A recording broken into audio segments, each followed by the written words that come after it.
श्रीगुरुभ्यो नमः। हरिः ओम्।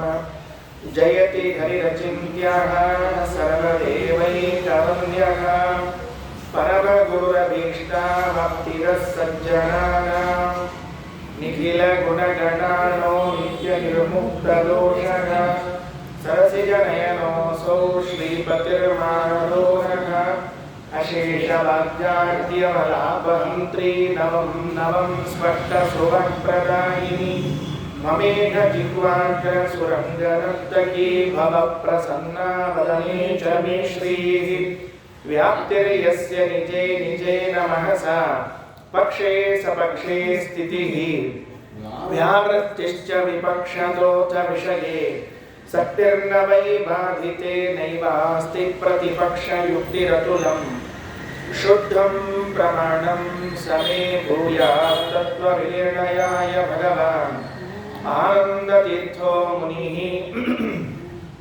वाणिते करवाण्यम्बचरणौ हृदि सर्वदा मद्वाक्यसरणिर्भूयात् श्रीमदाचार्यभावगा नमोऽस्तु तात्विका देवाः विष्णुभक्तिपरायणाः धर्मवाक्ये प्रेरयन्तु भवन्तः सर्व एव हि यस्य वाक्कामधेनुर्नः कामितार्थान् प्रयच्छति सेवेतं जययोगीन्द्रं कामवाञ्छिदं सदा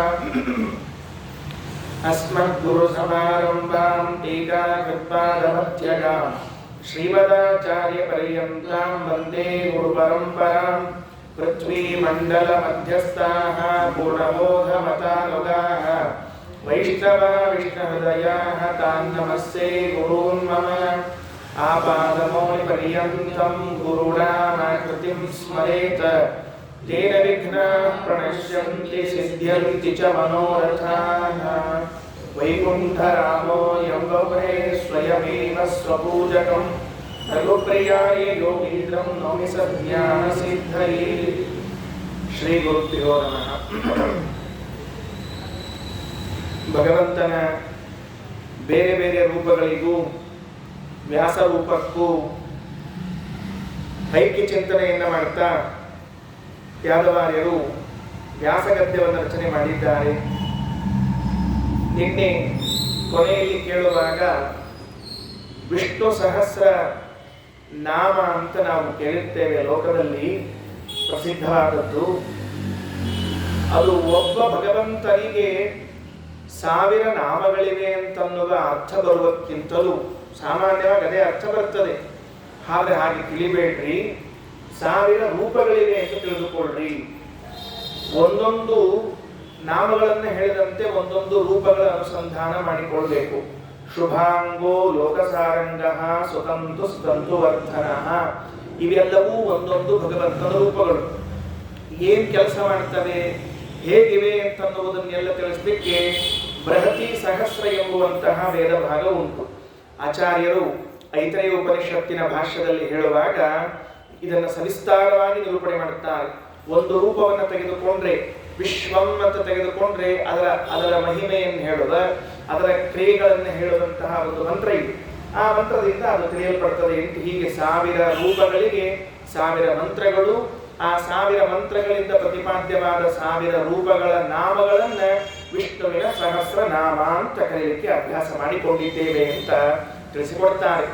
45 ಹಾಗೂ 46ನೇ ವಾಕ್ಯಗಳಲ್ಲಿ ಪರಾದಿ ಬಹುರೂಪಿಣೆ ಅಜಿತಾದಿ ಅನಂತ ರೂಪಿಣೆ ಎಂದು ತಿಳಿಸಿಕೊಟ್ಟಿದ್ದಾರೆ. ಇದರ ಬಗ್ಗೆಯೂ ಹೆಚ್ಚಿನ ಮಾಹಿತಿಗಳು ನಮಗೆ ಮೂಲ ಗ್ರಂಥಗಳಲ್ಲಿ ಉಪಲಬ್ಧವಿಲ್ಲ. ಆಚಾರ್ಯರು ಇಷ್ಟೇ ಹೇಳಿದ್ದಾರೆ. ಪರ ಎಂದು ಪ್ರಾರಂಭವಾಗುವ ಒಂದು ರೂಪ ಅಂದ್ರೆ ವ್ಯೂಹ ರೂಪ. ಹೆಂಗ ಕೇಶವಾದಿ 24 ರೂಪಗಳಲ್ಲಿ ಕೇಶವ ಪ್ರಾರಂಭವಾಗಿ ಮುಂದೆ 23 ರೂಪಗಳು ಬರ್ತದೋ, ಹಾಗೆ ಪರ ಎಂದು ಪ್ರಾರಂಭವಾಗಿ ಮುಂದೆ ಬರುವಂತಹ ಅನೇಕ ರೂಪಗಳು, ಅಜಿತ ಎಂದು ಪ್ರಾರಂಭವಾಗಿ ಮುಂದೆ ಬರುವ ಅನಂತ ರೂಪಗಳು ಅಂತ ಹೀಗೆ ಹೇಳ್ತಾರೆ. ಇದಕ್ಕೆ ನಮಗೆ ಎಲ್ಲೂ ಉಲ್ಲೇಖಗಳಿಲ್ಲ. ಆಚಾರ್ಯರು ಬೃಹದಾರಣ್ಯಕ ಉಪನಿಷತ್ತಿನ ಭಾಷೆಯಲ್ಲಿ ಹೇಳಿದ್ದಾರಷ್ಟೇ ಹೊರತಾಗಿ ಬೇರೆ ಮಾತುಗಳು ಸಿಗೋದಿಲ್ಲ. ಅಂತೂ ಅಷ್ಟು ರೂಪಗಳಿಂದ ಪ್ರತಿಪಾದ್ಯನಾಗಿದ್ದಾನೆ, ರೂಪದಿಂದ ಇದ್ದಾನೆ ಭಗವಂತ, ನಾಮಗಳಿಂದ ಪ್ರತಿಪಾದ್ಯನಾಗಿದ್ದಾನೆ ಅಂತ ತಿಳಿದುಕೊಂಡು ಇನ್ನು ಮುಂದೆ 47ನೇ ವಾಕ್ಯದಿಂದ ಪ್ರಾಯ ಗ್ರಂಥ ಮುಗಿಯುವವರೆಗೂ ಕೂಡ ವೇದವ್ಯಾಸ ರೂಪದ ವರ್ಣನೆಯನ್ನು ಮಾಡ್ತಾನೆ. ಇಲ್ಲಿಯವರೆಗೆ ಇನ್ನುಳಿದ ಭಗವದ್ ರೂಪಗಳಿಗೂ ವ್ಯಾಸರೂಪಕ್ಕೂ ಅಭೇದವನ್ನು ಚಿಂತಿಸಿದ್ದಾದರೆ ಇನ್ನು ಮುಂದೆ ಕೇವಲ ವೇದವ್ಯಾಸ ರೂಪದ ಚಿಂತನೆಯನ್ನು ತೆಗೆದುಕೊಳ್ತಾ ಇದ್ದಾರೆ. ಏನಿದೆ ಕೇವಲ ವೇದವ್ಯಾಸ ರೂಪ, ಎಲ್ಲಿ ಬಂದಿದೆ ಇದರ ಬಗ್ಗೆ ಅಂದರೆ ಸುಮಧ್ವ ವಿಜಯದಲ್ಲಿ ಹೇಳುವಾಗ 7ನೇ ಸರ್ಗದಿಂದ ಪ್ರಾರಂಭ ಮಾಡಿ 7, 8, 9 ಈ ಸರ್ಗಗಳಲ್ಲಿ ಅಲ್ಲಲ್ಲಿ ವೇದವ್ಯಾಸ ದೇವರ ಮಹಿಮೆಯನ್ನ ನಾರಾಯಣ ಪಂಡಿತಾಚಾರ್ಯ ತಿಳಿಸಿಕೊಟ್ಟಿದ್ದಾರೆ. ಅದನ್ನೇ ಇಲ್ಲಿ ಯಾದವಾರರು ಸಂಗ್ರಹ ಮಾಡಿ ನಮಗೆ ತಿಳಿಸಿಕೊಡ್ತಾರೆ. ಏನಂತಾರೆ? ಕಲಿಕಾಲ ಪ್ರವೃತ್ತಯೇ ಋಷಿಭಿ ಸಹ ಅಂತರ್ಧಾಯ ಗಂಧಮಾದನ ಪರ್ವತ ಸ್ಥಿತ ಬದರಿಕಾಶ್ರಮ ನಿವಾಸಿನೇ ನಮಃ ಅಂತ ಹೇಳಿದ್ದಾರೆ. ಇಲ್ಲಿ ಸುಮಧ್ವ ವಿಜಯದ 7ನೇ ಸರ್ಗದಲ್ಲಿ ಬರುವಾಗ 21, 22ನೇ ಶ್ಲೋಕದಲ್ಲಿ ಬಂದ ವಿಚಾರವನ್ನು ತಿಳಿಸ್ತಾ ಇದ್ದಾರೆ. ವೇದವ್ಯಾಸ ದೇವರು ದ್ವಾಪರ ಯುಗದ ಕೊನೆ 800 ವರ್ಷಗಳಲ್ಲಿ ಇಲ್ಲಿ ಇದ್ದವರು. ಕೊನೆ 800 ವರ್ಷ, ಅದು 8 ಲಕ್ಷ ಎಷ್ಟೋ ಸಾವಿರ ವರ್ಷಗಳಲ್ಲಿ ಇದ್ದದ್ದು, ಮೇಲೆ ಚಿಲ್ಲರೆ ಸಾವಿರ ವರ್ಷಗಳು. ಹೇಗೆ ಕಲಿಯುಗ 4,35,000 ವರ್ಷಗಳು ಅಂತಿದೆಯೋ ಹಾಗೆ ದ್ವಾಪರ ಯುಗವು 8 ಲಕ್ಷ ಮೇಲೆ ಚಿಲ್ಲರೆ ವರ್ಷಗಳು ಇದ್ದದ್ದು. ಅಷ್ಟರಲ್ಲಿ ವ್ಯಾಸಾವತಾರ ಆದದ್ದೇ ಕೊನೆ 800 ವರ್ಷದಲ್ಲಿ. ವೇದವ್ಯಾಸ ದೇವರ ಅವತಾರ ಮಾಡಿ 600 ವರ್ಷಗಳು ಕಳೆದ ಮೇಲೆ ಪಾಂಡು, ಧೃತರಾಷ್ಟ್ರ, ವಿದುರ ಹುಟ್ಟಿತ್ತು. ಆಮೇಲೆ ಮುಂದೆ 200 ವರ್ಷಗಳಲ್ಲಿ ಶ್ರೀಕೃಷ್ಣ ಇರುವಷ್ಟು ಕಾಲ ಇದ್ದಾರೆ. ಅದು ಮುಗಿದ ಮೇಲೆ ವೇದವ್ಯಾಸ ದೇವರು ಈ ಭೂಮಿಯಿಂದ ಕಣ್ಮರೆಯಾಗಿ ಹೋಗಿದ್ದಾರೆ. ಯಾಕೆ ಏನು ಎಂಬುದಕ್ಕೆ ಸುಮಧ್ವ ವಿಜಯದಲ್ಲಿ ಕೊಟ್ಟ ಕಾರಣವನ್ನೇ ಯಾದವಾರ್ಯರು ವಾಕ್ಯದಲ್ಲಿ ಸಂಗ್ರಹ ಮಾಡ್ತಾ ಇದ್ದಾರೆ. ಕಲಿಕಾಲ ಪ್ರವರ್ತಯೇ ಋಷಿಭಿಃ ಸಹ ಅಂತರ್ಧಾಯ ಗಂಧಮಾದನ ಪರ್ವತ ಸ್ಥಿತ ಬದರಿಕಾಶ್ರಮ ನಿವಾಸಿನೇ. ಕಲಿಕಾಲ ಮುಂದೆ ಬರೆಯಬೇಕು ಅಂತಾದರೆ ವೇದವ್ಯಾಸ ದೇವರು ಇಲ್ಲಿ ಇರಲಿಕ್ಕಿಲ್ಲ. ಅಂದರೆ ಭಗವಂತನಿದ್ರೆ ಕಲಿಕಾಲಕ್ಕೇನು ಸಂಬಂಧ ಅಂತಂದ್ರೆ ಅದು ಹೇಗಿದೆ ಅಂದರೆ ಸೂರ್ಯನಿದ್ದಾಗಲೂ ಕತ್ತಲೆ ಇರಲಿ ಅಂತ ಕೇಳಿಕೊಂಡಂತೆ. ಸೂರ್ಯನಿದ್ದಾಗ ಕತ್ತಲೆ ಇರ್ಲಿಕ್ಕೆ ಹೇಗೆ ಸಾಧ್ಯ ಇದೆ? ಸೂರ್ಯನಿಗೂ ಕತ್ತಲೆಗೂ ಸಮಾನವಾದ ಅಧಿಕರಣ ಇಲ್ಲ, ವ್ಯಧಿಕರಣವೇ. ಸೂರ್ಯನಿದ್ದಾಗ ಕತ್ತಲೆ ಇರುವುದಿಲ್ಲ, ಕತ್ತಲೆ ಇದ್ದಾಗ ಸೂರ್ಯನಿರುವುದಿಲ್ಲ ಅಂತ ಭಗವಂತ ವಿಚಾರ ಮಾಡಿದ್ದಾನೆ. ಎಲ್ಲ ಯುಗಗಳ ಪ್ರವೃತ್ತಿಯಾಗಬೇಕು. ಕೃತಯುಗ, ತ್ರೇತಾಯುಗ, ದ್ವಾಪರ ಯುಗಗಳ ಪ್ರವೃತ್ತಿಯಾದಂತೆ ಕಲಿಯುಗವೂ ಬರಬೇಕು. ಯುಗಾಧಿಕೃತ್ ಯುಗಾವರ್ತಃ ನೈಕಮಾಯೋ ಮಹಾಶನಃ ಅಂತ ಯುಗಾಧಿಕೃತ್ ಅಂತ ಭಗವಂತನ ಒಂದು ರೂಪ, ಒಂದೊಂದು ಯುಗಗಳ ಆದಿಯನ್ನು ಪ್ರಾರಂಭ ಮಾಡ್ತಾ ಇರ್ತಾನೆ. ಹಾಗೆ ಯುಗಾಧಿಕೃತ್ತಾದ ಭಗವಂತನ ರೂಪ ಏನಿದೆಯಲ್ಲ, ಆ ರೂಪವು ಕೃತತ್ರೇತ ದ್ವಾಪರಗಳನ್ನ ಮಾಡಿದಂತೆ ಕಲಿಯುಗವನ್ನು ಮುಂದುವರಿಸಬೇಕು. ಕಲಿಯುಗವನ್ನು ಮುಂದುವರಿಸಬೇಕಾದ್ರೆ ತಾನು ಅಲ್ಲೇ ಇದ್ರೆ ಕಲಿಯುಗ ಮುಂದುವರಿಯೋದಿಲ್ಲ. ಆದ್ರಿಂದ ಏನ್ ಮಾಡಿದ?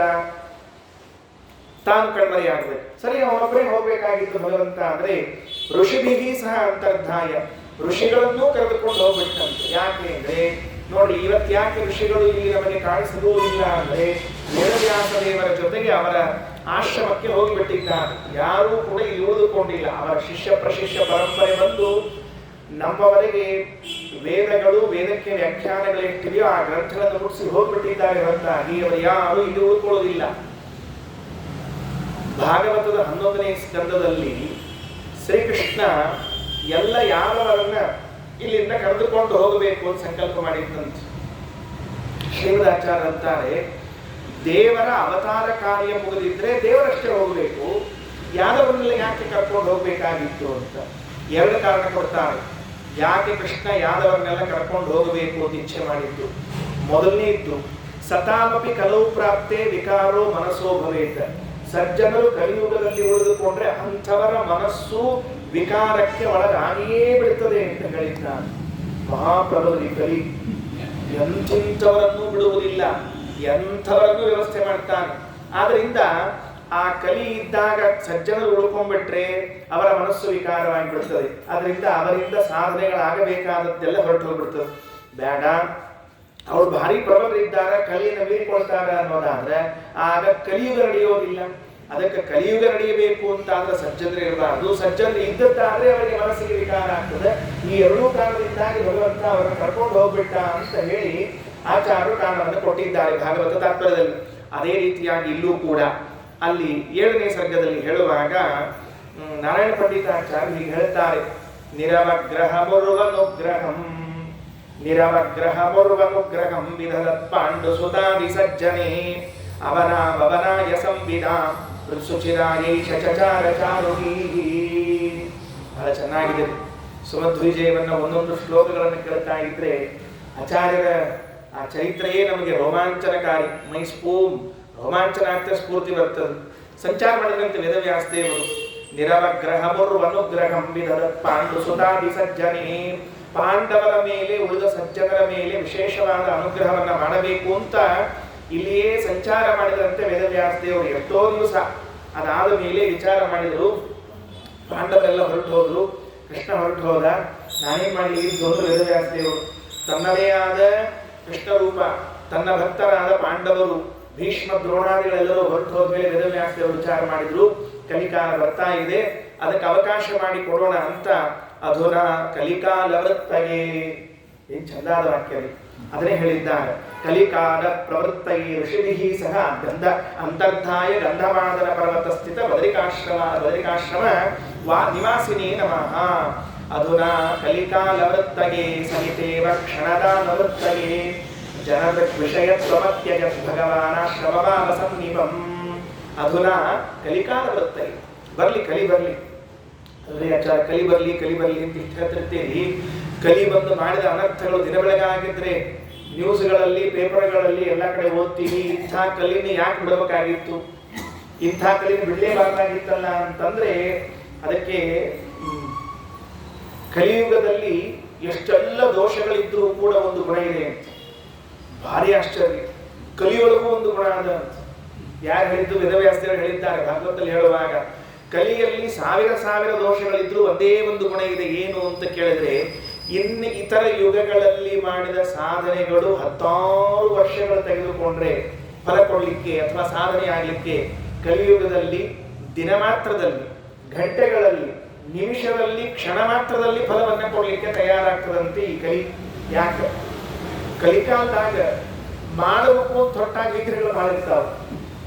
ಸಾಧನಾ ಮಾಡಬೇಕು ಅಂತ ಹೊರಟ್ರಿ ಅಂದ್ರೆ ವಿಗ್ರಹಗಳು ಮಾಡಿರ್ತಾವ. ಇದನ್ನ ನೀವು ತಪ್ಪಿಸಿಕೊಂಡು ಸಾಧನಾ ಮಾಡಿದ್ರಿ ಅಂದ್ರೆ ಆಗ ದೇವರು ನೋಡಿ ಎಷ್ಟು ವಿಗ್ರಹಗಳಿದ್ರು ಪಾಪ ಮಾಡ್ಯಾರ ಅಂತ ಲೋಕನೆ ಫಲ ಕೊಡ್ತಾರೆ. ಕೃತತ್ರೇತಾದ್ವಾಪರಗಳಲ್ಲಿ ಅಷ್ಟು ವಿಗ್ರಹಗಳಿಲ್ಲ, ಕಡಿಮೆ ಅವರು. ಕೃತಯುಗದಾಗ ವಿಗ್ರಹಗಳು ಇಲ್ಲದೇ ಇದ್ದಂಗ ಲೆಕ್ಕ ಇದ್ದಿದ್ದಿಲ್ಲ ಅಂತಲ್ಲ, ಇದ್ದು. ಅದಕ್ಕೆ ಎಲ್ಲ ಚಲೋ ಇದ್ರು ನೋಡ್ರಿ, ಎಡಕ್ಕ ಬಲಕ್ಕ ಮೇಲೆ ಕೆಳಗೆ ಇದ್ದವ್ರು ಎಲ್ಲಾರು ಅಪಾರ್ಟ್ಮೆಂಟ್ ಆಗಿದ್ದವ್ರು ಒಬ್ಬರು ದೇವ್ರ ಪೂಜಾ ಮಾಡ್ತಿದ್ರು ಅಂತ ಮಜಾ ಬರಂಗಿಲ್ಲ. ಅಷ್ಟು ಅಪಾರ್ಟ್ಮೆಂಟ್ ಒಳಗೆ ಎಲ್ಲಾರು ದೇವ್ರ ಪೂಜಾ ವಿರೋಧ ಮಾಡ್ತಿರ್ಬೇಕು, ಒಬ್ಬರ ಪೂಜಾ ಮಾಡ್ತಿರ್ಬೇಕು.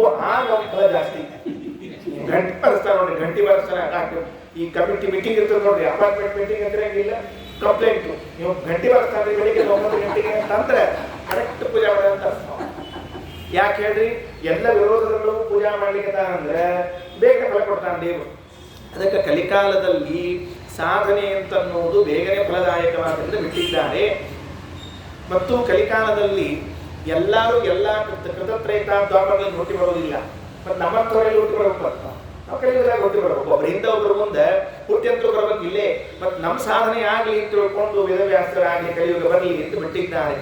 ಅಧುನಾ ಕಲಿಕಾಲವೃತ್ತಗೆ, ಈಗ ಕಲಿಕಾಲ ನಡಿಗೆ ಅಂತ ತಿಳಿದುಕೊಂಡು ಸವಿತೇವ ಕ್ಷಣದ ನವೃತ್ತಗೆ. ಬಹಳ ಚಂದ ದೃಷ್ಟಾಂತ ಕೊಡ್ತಾರೆ ನಾಳೆ ಪಂಡಿತಾಚಾರ್ಯ. ಸೂರ್ಯನಿಗೆ ಕತ್ಲಿ ಮೇಲೆ ಬಹಳ ಪ್ರೀತಿ ಅಂತೆ. ಕತ್ಲಿ ಮೇಲೆ ಯಾಕೆ ಪ್ರೀತಿ ಸೂರ್ಯನಿಗೆ ಅಂದ್ರೆ, ಮತ್ತೆ ನಾನ ಇದ್ರೆ ಕತ್ಲಿ ಆಗೋದು ಹೆಂಗ, ಅದಕ್ಕೆ ನಾ ಬಿಳಿ ಬಿಡ್ತೀನಿ ಅಂತ ಸೂರ್ಯ ಅಸ್ತಂಗಮಿಸ್ತಾನಂತ. ಸವಿತೇವ ಕ್ಷಣದ ನವೃತ್ತಗೆ. ಕ್ಷಣದ ಅನುವೃತ್ತಿ ಅಂದ್ರೆ ಕತ್ತಲೆ ನಡಿಬೇಕು, ಕತ್ತಲೆ ಬರಬೇಕು ಅನ್ನೋದಕ್ಕಾಗಿ ಸೂರ್ಯ ತಾನು ಕಣ್ಮರೆಯಾದಂತೆ ವೇದವ್ಯಾಸ ದೇವರು ಜನದೃಕ್ ವಿಷಯತ್ವಮತ್ಯಜತ್ ಭಗವಾನ ಶ್ರವಮಾವ ಸನ್ನಿಪಂ. ಜನರ ಕಣ್ಣಿಗೆ ಕಾಣಿಸುವುದನ್ನು ಬಿಟ್ಟು ಬದರಿ ಕ್ಷೇತ್ರಕ್ಕೆ ಹೋಗ್ಬಿಟ್ರು, ಮೇಲೆ ಬದರಿ ಕ್ಷೇತ್ರಕ್ಕೆ ಹೊರಟು ಹೋಗ್ಬಿಟ್ರು ಅಂತ ಹೇಳ್ತಾ ಇದ್ದಾರೆ. ವಿಚಿತ್ರ ಏನು ಅಂದ್ರೆ ಎಷ್ಟು ಬದರಿಯವ ಅಂತ ಗೊತ್ತಾಗೋಲ್ವಾಗ ಅವರು. ಎಲ್ಲಾನು ಬದರಿ ಕ್ಷೇತ್ರ, ಎಲ್ಲಾನು ಬದರಿ ಕ್ಷೇತ್ರ ಅಂತ ಹೇಳ್ಬಿಟ್ಟಾರ. ನಮಗ ಇವತ್ತು ಕಾಣಿಸೋದು ಒಂದು ಬದರಿ, ಇದು ಎಲ್ಲರೂ ಹೋಗುವಂತಹ ಬದರಿ ಕ್ಷೇತ್ರ. ಇದಾದ ಮೇಲೆ ಶ್ರೀಮದಾಚಾರ್ಯ ಹೋಗಿ ಬಂದ ಬದರಿ ಕ್ಷೇತ್ರ ಮತ್ತೊಂದು, ಅದು ಬಿಟ್ಟ ಮೇಲೆ ಇನ್ನೊಂದು ಬದರಿ ಕ್ಷೇತ್ರ ಅಂತ, 3 ಬದರಿ ಕ್ಷೇತ್ರ ಅಂತ. ಮೊಮೋದ ಮೇರೌಚ ತಥಾ ಬದರಿಯಾಂ. ಅದು ಮಹಾಭಾರತ ತಾತ್ಪರ್ಯ ನಿರ್ಣಯದ 10ನೇ ಅಧ್ಯಾಯದ ಕೊನೆಯ ಶ್ಲೋಕದಲ್ಲಿ ಹೇಳುವಾಗ ಶ್ರೀಮದಾಚಾರ್ಯರು ಬದರಿಕಾಶ್ರಮಗಳು ಬೇರೆ ಬೇರೆ ಸ್ಥಳಗಳಲ್ಲಿ ಅವ, ಒಂದೇ ಕಡೆ ಅದನ್ನು ತಿಳ್ಕೊಳ್ಳಿಕ್ಕೆ ಹೋಗ್ಬೇಡ್ರಿ. ವಾದರಾಜ ಸ್ವಾಮಿಗಳವರು ಪ್ರಾಯ 3 ಕಡೆ ಇದೆ ಅಂತ ಹೇಳಿದಂತೆ ಇದೆ. 3 ಬದರಿಕಾಶ್ರಮ ಅಂತ ತಿಳ್ಕೊಂಡು ನಾವು ನೋಡುವ ಬದರಿ ಕ್ಷೇತ್ರವೊಂದು, ಹಿಮಾಲಯದಲ್ಲಿರುವಂತಹದ್ದೊಂದು, ಮೇರು ಪರ್ವತದಲ್ಲಿರುವಂತಹದ್ದೊಂದು ಅಂತ. ಆ ಮೇರು ಪರ್ವತದಲ್ಲಿ ಇದ್ದದ್ದನ್ನೇ ಗಂಧಮಾದನ ಪರ್ವತದ ಹತ್ತಿರದಲ್ಲಿ ಇದ್ದದ್ದು ಅಂತ ಹೇಳ್ತಿರ್ತಾರೆ. ಯಾದವಾರರು ಹೇಳುವಾಗ ಕಲಿಕಾಲ ಪ್ರವೃತ್ತಯೇ, ಕಲಿಕಾಲ ಪ್ರವೃತ್ತವಾಗಲಿ ತಿಳಿದುಕೊಂಡು ಋಷಿಹಿ ಸಹ ಋಷಿಗಳ ಜೊತೆಗೆ ಸೇರಿಕೊಂಡು ಅಂತರ್ಧಾಯ ಗಂಧಮಾದನ ಪರ್ವತ ಸ್ಥಿತ, ಗಂಧಮಾದನ ಪರ್ವತದಲ್ಲಿರುವಂತಹ ಬದರಿಕಾಶ್ರಮಕ್ಕೆ ಹೋಗಿರುವಂಥವರಾದರೂ. ಈ ಗಂಧಮಾದನ ಪರ್ವತ ಎಲ್ಲಿ ಬರ್ತದೆ? ರಾಮಾಯಣದಲ್ಲಿ ಬರ್ತದೆ ಪ್ರಸಂಗ. ಅವರಿಗೆ ಇದನ್ನು ತಗೊಂಬ ಅಂತ ಹೇಳ್ತಾರೆ, ಸಂಜೀವಿನಿ ಔಷಧವನ್ನು ತೆಗೆದುಕೊಂಡು ಬಾ ಅಂತ ಹೇಳ್ತಾರೆ. ಹೋದ್ರು ಹನುಮಂತದೇವರು. ಆ ಔಷಧಿಗಳೆಲ್ಲ ಇದೇ ಗಂಧಮಾದನ ಪರ್ವತದಲ್ಲಿ ಇದ್ದುವಂತ. ಔಷಧಿಗಳು ತಗೋಬೇಕು ಅಂತ ಹನುಮಂತೇವರು ಹೋದ ಕೂಡಲೇ ಆ ಔಷಧಿಗಳೆಲ್ಲ ನೋಡಿರುವಂತ. ಯಾರೋ ಬಂದಾರ ನಮ್ಮನ್ನು ತಗೊಂಡು ಹೋಗ್ತಾರೆ ಅಂತ ತಿಳ್ಕೊಂಡು ಮರೆಯಾಗ್ಬಿಟ್ರುವಂತ ಔಷಧಿಗಳು. ಅಷ್ಟು ಗಿಡದ ನಡುವ ನೋಡ್ರಿ, ನೂರಾರು ಸಾವಿರಾರು ಗಿಡಗಳಿದ್ದಾಗ ಮಧ್ಯದಲ್ಲಿ ಔಷಧಿಗಳು ಕಣ್ಮರೆಯಾಗ್ಬಿಟ್ರೆ ಹೆಂಗ್ ಕಾಣಿಸ್ಬೇಕು? ಹನುಮಂತೇವರಂದ್ರು ಅಲ್ರು ನಾ ಬಂದಾಗ ಹಿಂಗ್ ಕಣ್ಮರೆ ಆಗ್ತದೆ, ವ್ಯವಸ್ಥೆ ಮಾಡ್ತಿರ್ತಾರೆ ಅಂತ ಗಂಧಮಾದನೇ ಕಿತ್ಬಿಟ್ರು, ಗಂಧಮಾದನ ಪರ್ವತನೇ ಕಿತ್ಬಿಟ್ರು, ಬೇಡ ಬೇಡ ಅಂತ ತಿಳ್ಕೊಂಡು ಹೇಳಿ. ಅದಕ್ಕೆ ಗಂಧಮಾದನ ಪರ್ವತವನ್ನ ತಂದಿಟ್ರು ಅಂತ ಬರ್ತದೆ. ಅಲ್ಲಿ ಆ ಗಂಧಮಾದನ ಪರ್ವತದ ವಿಚಾರ ಅಂತೂ ವೇದವ್ಯಾಸ ದೇವರು ಗಂಧಮಾದನ ಪರ್ವತದಲ್ಲಿ ಒಂದು ಆಶ್ರಮವನ್ನ ಮಾಡಿಕೊಂಡು ಋಷಿಗಳ ಜೊತೆ ಇದ್ದಾರೆ. ಇಷ್ಟು ವಾಕ್ಯ. 48ನೇ ವಾಕ್ಯ ಯಾವುದು? ಬಾದರಾಯಣಾಯ. ವೇದವ್ಯಾಸ ದೇವರಿಗೆ ಬಾದರಾಯಣ ಬಾದರಾಯಣ ಕರೀತಿದ್ದಾರೆ. ಮಧ್ವಜಯದಲ್ಲಿ 7ನೇ ಸರ್ಗದಾಗ ಬಹಳ ವಿಷಯ ಏನು ಅದು? ಮುನಿಮಂಡಲ ಮಧ್ಯವರ್ತಿನಂ ತ್ರಿಜಗನ್ಮಂಡಲ ಮಂಡಲಾಗಿತಂ ಇಹ ಸತ್ಯವತಿ ಸುತಂ ಹರಿಂ ಪರಿಪೂರ್ಣ ಪ್ರಮತಿ ಸಮೈಕ್ಷತ. ನೋಡಿದ್ರಂತ ಏನ್ ಕೂತಿದ್ರು ಅಂದ್ರೆ ವೇದವ್ಯಾಸ ದೇವರು ಬದರಿ ವೃಕ್ಷದ ಕೆಳಗೆ ಕೂತಿದ್ರಂತ. ಆ ಗಿಡ ಹೆಂಗಿತ್ತು ಅಂದ್ರೆ ಶ್ರೀಮದಾಚಾರ್ಯರು ಆ ಬದರಿ ವೃಕ್ಷವನ್ನು ನೋಡಿ ಒಮ್ಮೆ ಗರುಡದೇವರನ್ನ, ಇನ್ನೊಮ್ಮೆ ಶೇಷ ಹಿಂಗ ಅನುಸಂಧಾನ ಮಾಡಿ ಮಾಡಿ ಅದರ ಕೆಳಗೆ ಕೂತಿರುವಂತಹ ವೇದವ್ಯಾಸ ದೇವರ ಚಿತ್ರ ಏನು ಮಾಡ್ತಾ ಇದ್ರು ಅಂತ ಬರ್ತದೆ. ಅತಿ ಚಿತ್ರ ವಿಚಿತ್ರ ಧಾಮ್ನಿ ಅಂತ ಹೇಳ್ಕೊಂಡು ಆ ಶ್ಲೋಕದಲ್ಲಿ ಹೇಳುವಾಗ ಮಾತು ಹೇಳಿದ್ದಾರೆ. ಅಂತೂ ಬಾದರಾಯಣಾಯ ನಮಃ ಅಂತ ತಿಳ್ಕೊಂಡು. ಆದ್ರೆ ತತ್ವಪ್ರದೀಪದಲ್ಲಿ ತ್ರಿವಿಕ್ರಮ ಪಂಡಿತಾಚಾರ್ಯರು ಈ ಬಾದರಾಯಣ ಅಂತ ಅನ್ನೋ ಶಬ್ದಕ್ಕೆ ಒಂದು ಬೇರೆ ಅರ್ಥ ಬರ್ತಾರೆ. ಭಾರಿ ವಿಚಿತ್ರ. ಸಾಮಾನ್ಯವಾಗಿ ನಾವು ಬಾದರಾಯಣ ಬಾದರಾಯಣ ಅಂದ್ರೆ ಏನ್ ಹೇಳ್ತೀವಿ ಅಂತ, ಬದರಿ ವೃಕ್ಷದ ಕೆಳಗಿದ್ದವರು ಇಷ್ಟು ವಿಚಾರ ಮಾಡಿರ್ತೀವಿ. ಆದರೆ ಏನಂತಾರ, ವಭಯೋರಭೇದ. ಸಂಸ್ಕೃತದಲ್ಲಿ ವ ಬಗಳನ್ನ ಪರ್ಯಾಯವಾಗಿ ಬಳಸಬಹುದಂತ. ವ ಬಳಸುವಲ್ಲಿ ಬ, ಬ ಬಳಸುವಲ್ಲಿ ವ ಹೇಳಬಹುದು. ಅದಕ್ಕೆ ಈ ಉತ್ತರ ಭಾರತ ಕಡೆಗೆಲ್ಲ ನಾವು ಓದಿದ್ವಿ. ನಾವು ಕಡೆ ವಿದ್ಯಾಪೀಠದಾಗಿದ್ದಾಗ ಅಲ್ಲಿ ಅವ್ರು ಬರ್ತಿದ್ರು, ಕಾಶಿಯಿಂದ ಗಯಾದಿಂದೆಲ್ಲ ವಿದ್ಯಾರ್ಥಿಗಳು ಬರ್ತಿದ್ರು. ಎಲ್ಲಿದ್ದೀವಿ ಅಂತ ಕೇಳ್ಬೇಕು. ವಿದ್ಯಾಪೀಠದಾಗಿದ್ದೀನಿ ಅಂತಿದ್ರು ಅವರು. ನನಗೆ ಗಾಬರಿ ಆಗ್ತಿತ್ತು. ನಾವರ ವಿದ್ಯಾಪೀಠ ಅಂತ ಕರಿತಿದ್ವಿ, ಅವರ ವಿದ್ಯಾಪೀಠ ಅಂತಿದ್ದ. ಈ ಯಾವಾಗ ಬಿದ್ದೀವ ಅಂತ ನಮ್ಗೆ ಗೊತ್ತಾಗ್ತಿರ್ಲಿಲ್ಲ. ಆಮೇಲೆ ಅರ್ಥ ಆಯ್ತು, ವಕಾರದ ಜಾಗದಲ್ಲಿ ಬಕಾರವನ್ನ ಬಳಸ್ಲಿಕ್ಕೆ ಬರ್ತದ ಅಂತ. ಹಂಗಾರ ಬಾದರಾಯಣ ಅಂತನ್ನುವಲ್ಲಿ ಬಾ ಜಾಗದೊಳಗೆ ವಾದರಾಯಣ ಅಂತ ಹಾಕಿಟ್ಟಾರ. ಬಾದರಾಯಣ ಜಗದಲ್ಲಿ ಬಾದರಾಯಣ ಮಾಡಿದ್ರೆ ಏನಾಯ್ತು? ಬಾದರಾಯಣ ಅಂದ್ರೆ ಬದರಿ ವೃಕ್ಷದ ಕೆಳಗೆ ಆಶ್ರಯವನ್ನ ಪಡೆದವರಾದ್ರೆ, ವಾದರಾಯಣ ಅಂದ್ರೆ ವಾದ ಮಾಡುವವರಿಗೆ ಆಶ್ರಯವನ್ನ ಕೊಟ್ಟವರು ಅಂತ ಅರ್ಥ. ಯಾರು ವಾದವನ್ನ ಮಾಡ್ಲಿಕ್ಕೆ ಹೊರಟಿರ್ತಾರಲ್ಲ, ವಾದರ ಅಂದ್ರೆ ವಾದರಾಯಣ ಅನ್ನುವಲ್ಲಿ, ವಾದರ ಅಂದ್ರೆ ವಾದ ಮಾಡುವಲ್ಲಿ ಆಸಕ್ತಿ ಉಳ್ಳವರಿಗೆ ಆಶ್ರಯವನ್ನು ಕೊಟ್ಟವರು. ಯಾಕೆ ಅಂದ್ರೆ ಬ್ರಹ್ಮಸೂತ್ರಗಳ ರಚನೆಯನ್ನ ಮಾಡಿದ್ದಕ್ಕೇನೆ ನಮ್ಮೆಲ್ಲರಿಗೂ ಕೂಡ ವಾದ ಮಾಡುವಂತಹ ಸಾಮರ್ಥ್ಯ ಬಂದದ್ದು. 564 ಸೂತ್ರಗಳನ್ನ ಒಂದು ವೇಳೆ ವೇದವ್ಯಾಸ ದೇವರು ರಚನೆ ಮಾಡಿದ್ದಿಲ್ಲ ಅಂದ್ರೆ ನಾವು ವೇದಗಳನ್ನು ಹಿಡ್ಕೊಂಡು ವಾದ ಮಾಡ್ಲಿಕ್ಕೆ ಆಗ್ತಿರ್ಲಿಲ್ಲ.